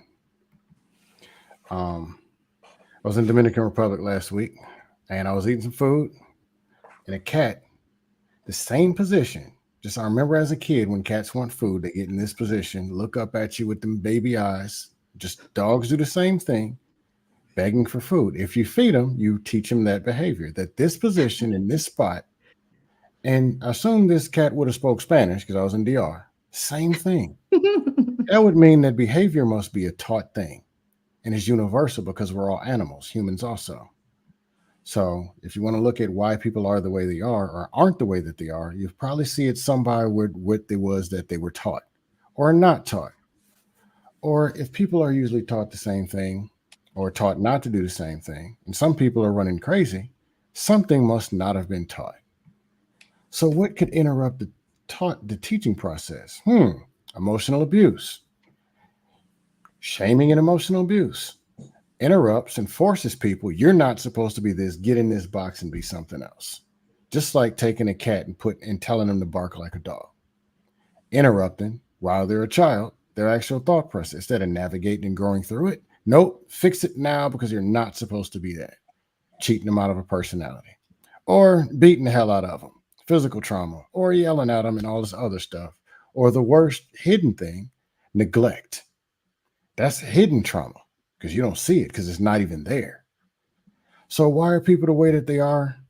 Ask the right questions, you'll find out. What is it that they needed? We only got like 5 or 6 wires, main ones. The hierarchy of physical and emotional needs. This is universal and this is nothing but science. It's the same things. And people are telling you. Eventually it gets to where I know Dr. Nakume can do this, can watch a panel. I know Jay Speed can do it. Watch a panel and almost smell the blood, the pain, the trauma. You can smell it by the way they tilt their head, by the way they ease up when somebody says something. The same forms of the same thing amongst people that's been going on. And what do people do? Keep repeating it. I don't know. Let's add some of the same stuff that doesn't even work. Now, truth is when I'm trolling, it's jokes. A lot of these people I'm cool with, and they can call me, we can talk and have a real conversation. My younger years, I've done a lot of abusive stuff. Emotionally, I've damaged a lot of people. And actually, I'm not proud of it. So why don't I use my gift, the comedy and other things to actually find a way to influence people and fix some of that with the people one by one. Leadership is a dangerous thing. You can lead people into a ditch or you can lead them to the sky. The top level of leadership is influence. Influence doesn't require a title. That means you speak, people move. You walk, people smell your energy and they want to be a part of it. Some of these people are single, some are married, some are young, some are old, some are white, some are black. But they're influential people and they're the most powerful. It doesn't require a title. Leadership by title is the lowest level, and it's actually now becoming the least respected. Do this because I'm a parent, because I'm married, because I am this. I'm your supervisor. People want to follow who they want to follow, not who they're forced to follow. And if they were given the choice, follow or not, that'll show you the leader that you really are. Influence is powerful.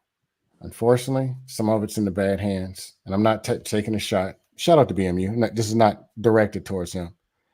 There are other spaces and others, whatever. Big names, big this, big title, big I'm this, follow me, but they're telling you to go down to the ditch so they can make more money and get everything out of you. And people aren't as dumb as you think. Some of them are lacking in bleeding, but they're not actually dumb. They know your energy. Some people don't listen and don't respond because they know if you like, before you open your mouth, they know that you don't even like them. They know you don't care about them and they know that you don't respect them. Energy is self-preservation is number one. It's first rule. We got to protect ourselves. A lot of people know your energy. You don't care about me. You just, man, they know. But I'll leave it at that. Shout out to the people. Thanks for having me on. I was disciplined and I didn't troll. Now tomorrow's gonna be a different story. Next week, we can get back to the dust. But everybody does have a perspective. Everybody has something that you can learn from, something to give. Shout out to BMU. I was watching some Dustosphere while I was in DR because it was raining half the damn time. I was cracking up on some of the stuff from even over a year ago. Comedy is power, bro. Changes the way people think and the way people feel so they can go out and navigate the world. Use your gifts for the positive. Use influence over titles. Become a better communicator, active listener, stronger person, more patient, and change the world. Or dust. One of the two. Thanks for having me on. Always an honor. Love you. Love it. Love it. Thank you, sir. Always an honor. Bring back the Dustosphere.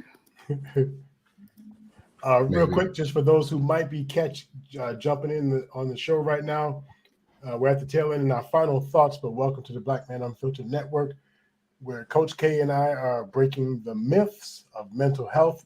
And our conversation tonight was about what solutions. Y'all don't want it. And we were breaking down the idea of sometimes there are solutions, people don't want to accept them. Sometimes there are solutions and people don't even realize it. And the flip side of that, we should also be open to people who have solutions, even if they don't match what we want them to be. So we had a few different twists and turns, deep conversation about it, a few laughs. Please catch the replay. While you are here, hit the like button if you have not already. Those heading out, please hit the like button if you haven't already. Subscribe to the channel if you haven't. If you already know of some of your favorite content providers on the panel, please make sure you visit their locations and their channels. Most of them should be in the chat.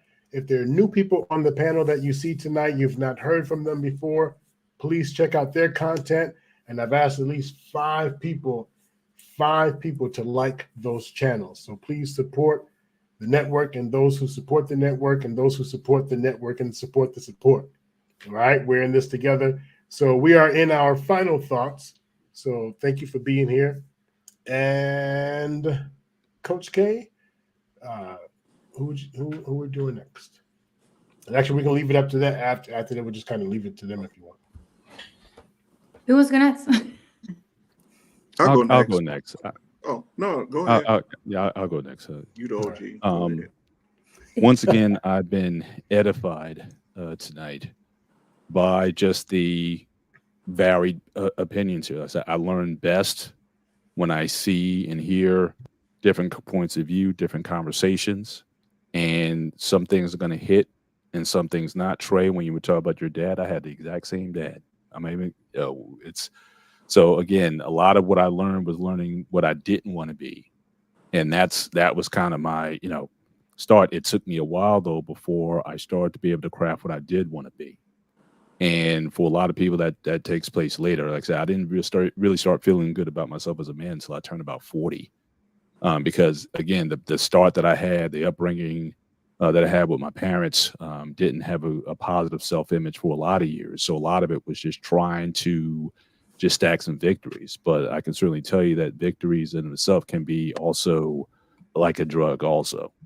So again, the more you actually win, the more you succeed in life, the more you think you're starting at the beginning of the row in the race, but then you find yourself just inching your way up as other people who might have got it started out fast, they start falling by the wayside. So just the steady being consistent with your grind, not worrying about who's to the left or the right, but just keep pushing forward. And then you find yourself, oftentimes ahead of other people, not in an arrogant sense, but just looking back and seeing what you've been able to overcome. So having perspective on where you were and how your life could have turned out and where you wound up and where you continue to go and the marks that you're continuing to leave, that's a pretty big high.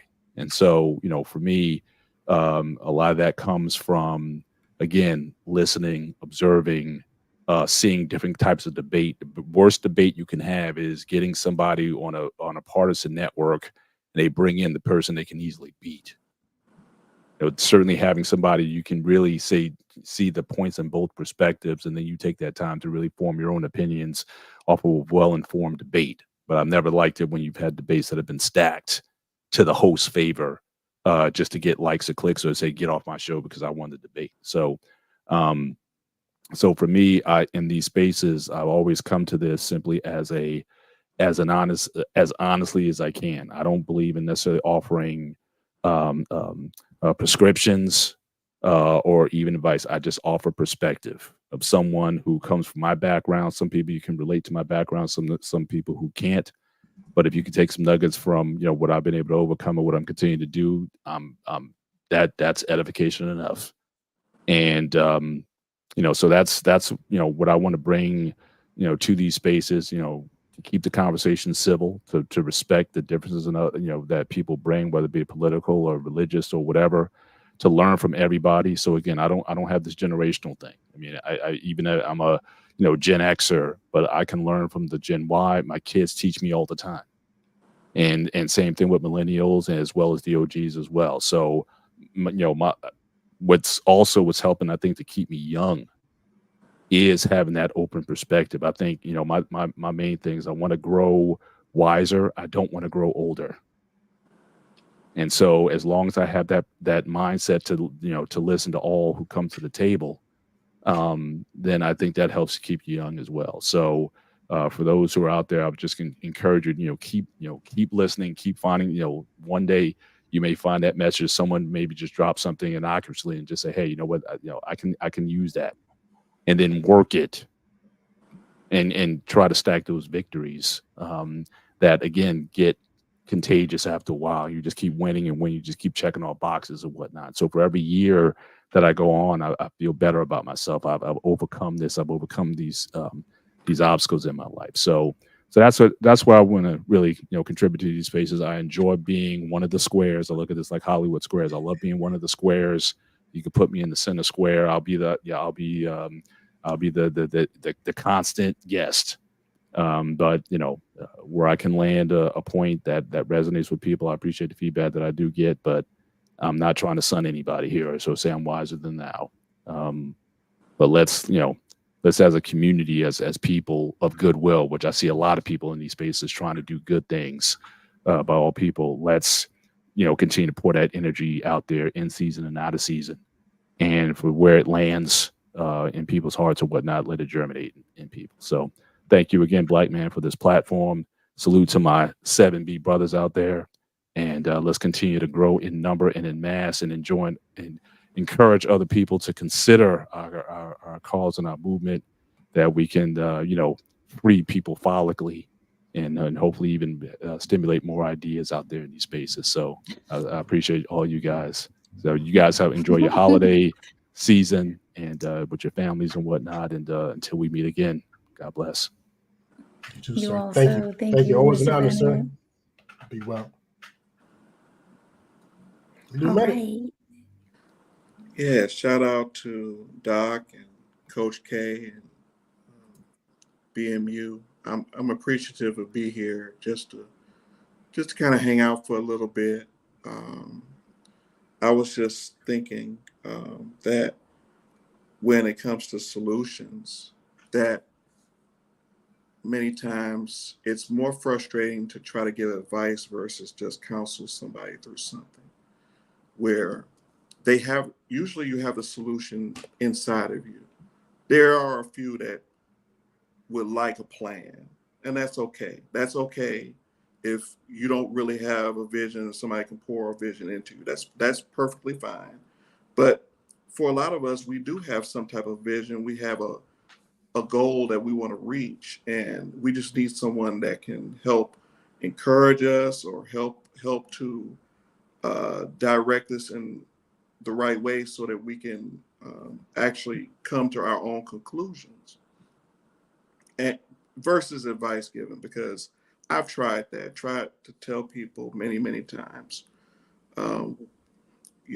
this is how I did it, and then they seem to get discouraged or they don't want to do it or whatever. But it just seemed easier to help people find their own way. But I don't have much to say, just because a lot of you are just so intelligent and so smart and everything. So there's just no way I can compete with that.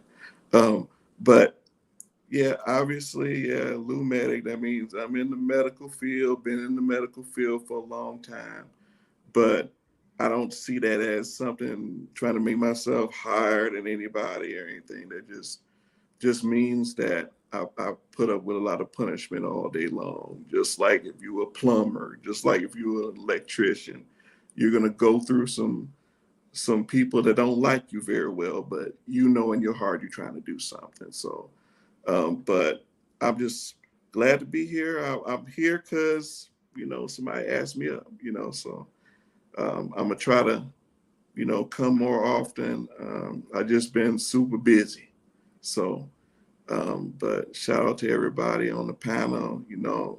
I've been adoring y'all from afar, so I'll try to come by a little more often. So.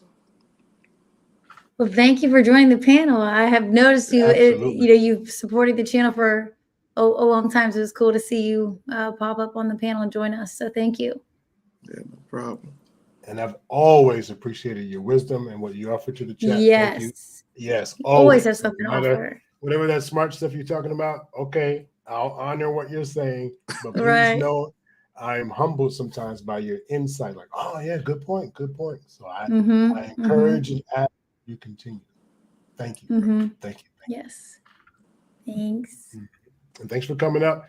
And thank you for doing the work that you do. Whatever that is in that field, you're saving lives or playing a role in saving lives. So thank you. Yes. It's a lot. We have a lot of time to catch up and yeah. Yeah. Right. So yes, thank you. All right. Cool. We're down to Lost in Translation. I know our pain is here, but I think he already went, right? Yeah, I went. I just stay up so I can hear everybody, So I love it. Love it. You're part of the crew, man. Lost in Translation. And then whoever's running the I got you, Doc. I got you, Doc. Thank you. Listen, I want to thank you guys for coming out. I'm going to give you your flowers now while you sit here. Coach K, Doctor. You guys do an amazing job every week. You guys offer solutions. You guys offer a different perspective than most people are not aware of. And I really do appreciate that. It actually brings us awareness of ourselves. And that is a beautiful thing. Oftentimes when we're on these panels, and sometimes when we look for solutions and things of that nature, sometimes things can get a little bit lost in translation. So that's the main reason why I'm glad you guys are here, to offer us a different perspective. Normally when I'm giving advice, I kind of hold myself to a different standard. I have conversations with different versions of myself. I don't know if you guys have heard of this show on Disney Plus called Loki, where in that show, Loki has different variants of himself. So what I try to do is I try to have conversations with myself from time to time. Sometimes I will have a conversation with the 20-year-old version of myself and say, hey, look, don't give up. Keep doing this, keep doing that. And then sometimes the 70-year-old version will talk to the 51-year-old version of myself and say, hey, are you making a difference? You know, how well did you handle, you know, Coach K and Dr. Nkumbe on that particular day? Did you give them a perspective, or did you offer them some type of help? And would that help somebody else along the way that they're going to meet? So those genuine connections, Dr. Nkumbe, that you talked about earlier, is what we really need to focus on. That trust, building that trust, honoring what came from the other person, as if, hey, that person has my best interest at heart.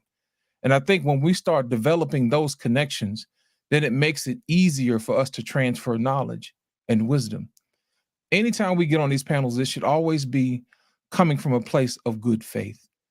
And I think sometimes we trade in that good faith in for entertainment value, because it's so much easier to have a dysfunctional conversation because it gets views. Yes, it does get clicks. Yes, advertisers say, hey, more eyeballs means I can sell more products. But the thing about it is that in this space, we're proving that even though we may not have the numbers right now, it is going to definitely change the numbers behind the scenes, those private conversations that you have. Because that's been many of conversations I've bragged on Coach K. She just don't know it. I bragged on Dr. Nkumbe. He just doesn't know it. And I've also shared the stream in different locations.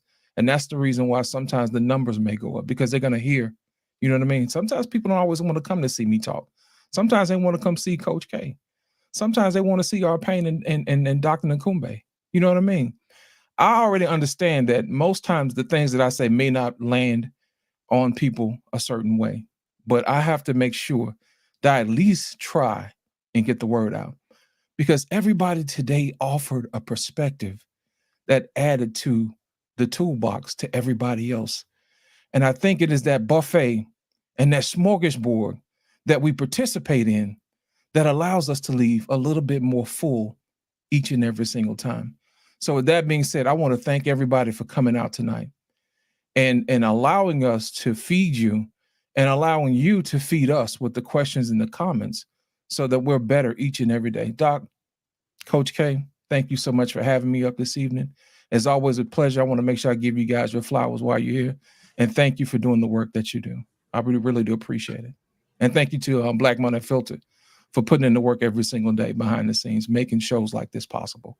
Thank you so much for having me. Thank you. Thank you. Oh, it's an honor. Thank you. Thank you. Thank you. Much, much appreciated. Truly. Coach. Wowza. Yeah. I can go first, either one, but yeah, sure. When you do, so I'll close first then. Yeah. And if you guys can put me on the individual, bam. So thank you everyone who attended the show or listening in on the replay.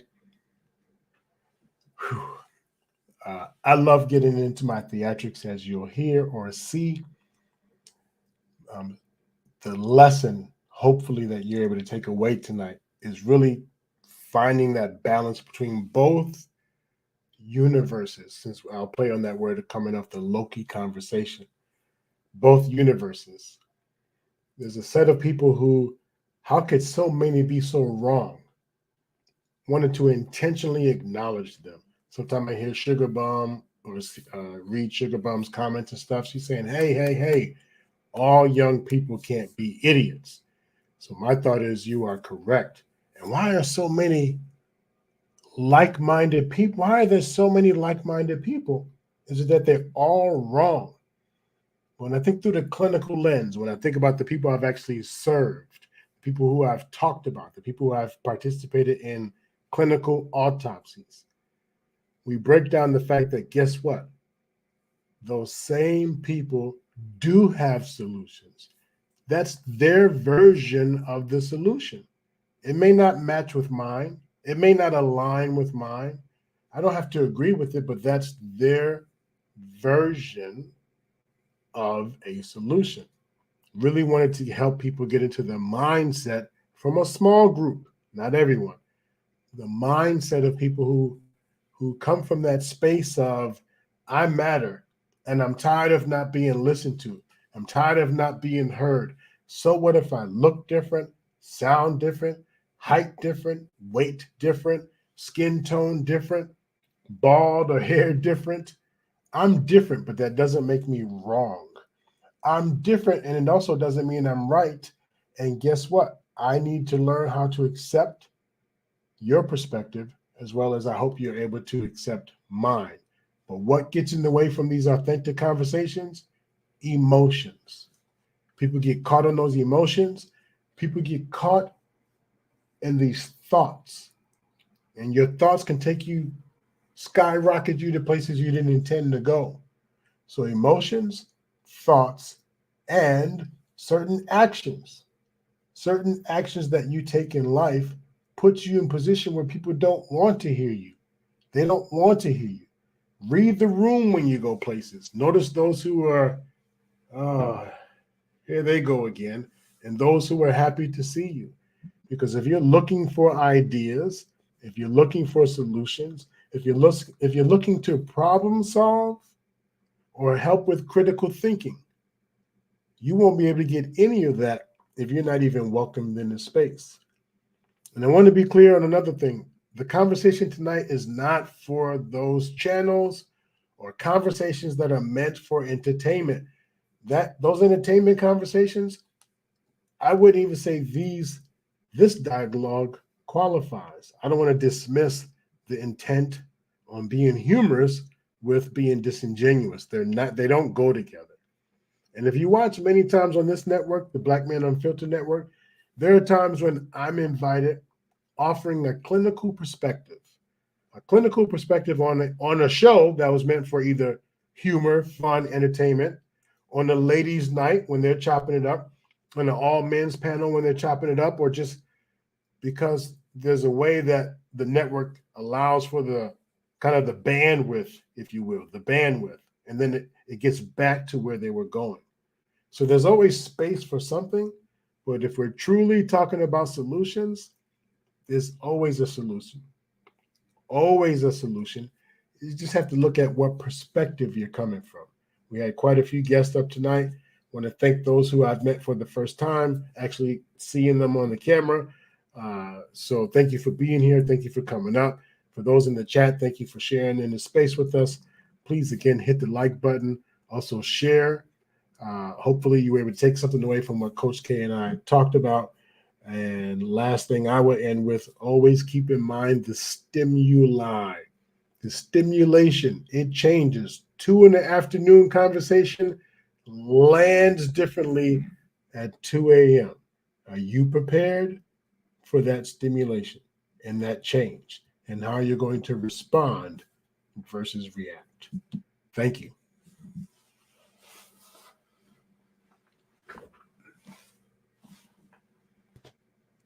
Coach. Wow. Bring it home. Bring it home. That was good. Thank you everyone who caught us live, who's going to catch this replay, those who joined us on the panel.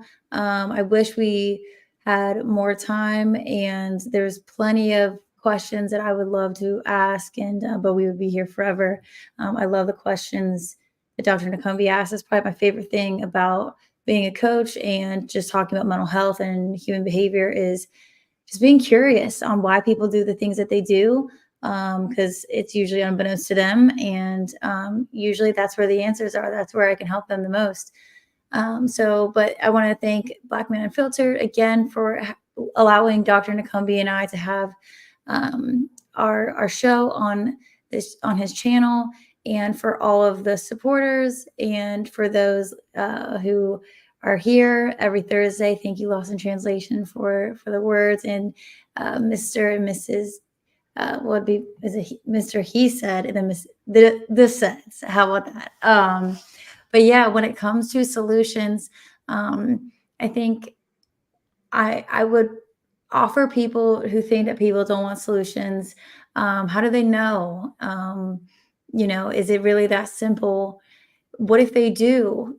Things are not always as simple as they seem.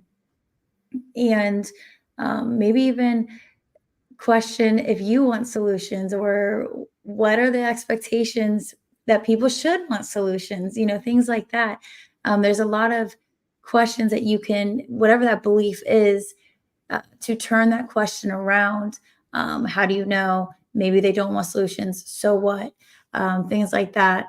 But I will say that if they don't want solutions, to have some understanding, to be curious what that understanding is, because I think that allows for us to meet in a conversation with in good faith, like Lost in Translation said.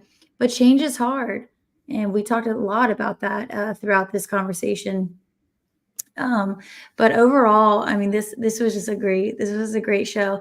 And the last thing I want to say before we're both on the screen was, and I've never heard this quote by Thomas Sowell, but the quote goes, "When you want to help people, you tell them the truth. When you want to help people, you tell them the truth. When you want to help yourself, you tell them what they want to hear." So I will just end with that. Nice, nice, nice, nice. Coach, I'm not sure if we answered what is a solution. In short, I just want to say, and here's a perception of it. A solution is really an answer to a challenge or a struggle. It doesn't have to be the all in all answer. That does not have to be. It's a possible answer or remedy or strategy that you can utilize during a problem, a challenge, a struggle. And guess what? There are positive challenges, positive struggles. Planning for someone's birthday surprise, planning for a parent's death. You've never done that before.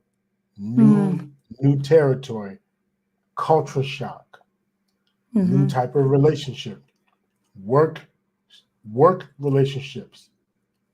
I'm just trying not to get in trouble. So strategies to being more successful within those business relationships, family relationships. I talked about trauma earlier, the fact that I don't do so-and-so and don't do so-and-so because I can remember the uncle, I can remember the grandma, I can remember being the boy being handled, being the girl being handled. But do you live the rest of your life as a walking trauma? There are possible solutions, remedies, things you can do to manage. Doesn't mean you cure, doesn't mean you resolve, doesn't mean you squash it all, but to manage. There's several examples tonight of people who manage. We've seen them over time. Mandrell, I've watched him manage. Warlock, I've watched him manage.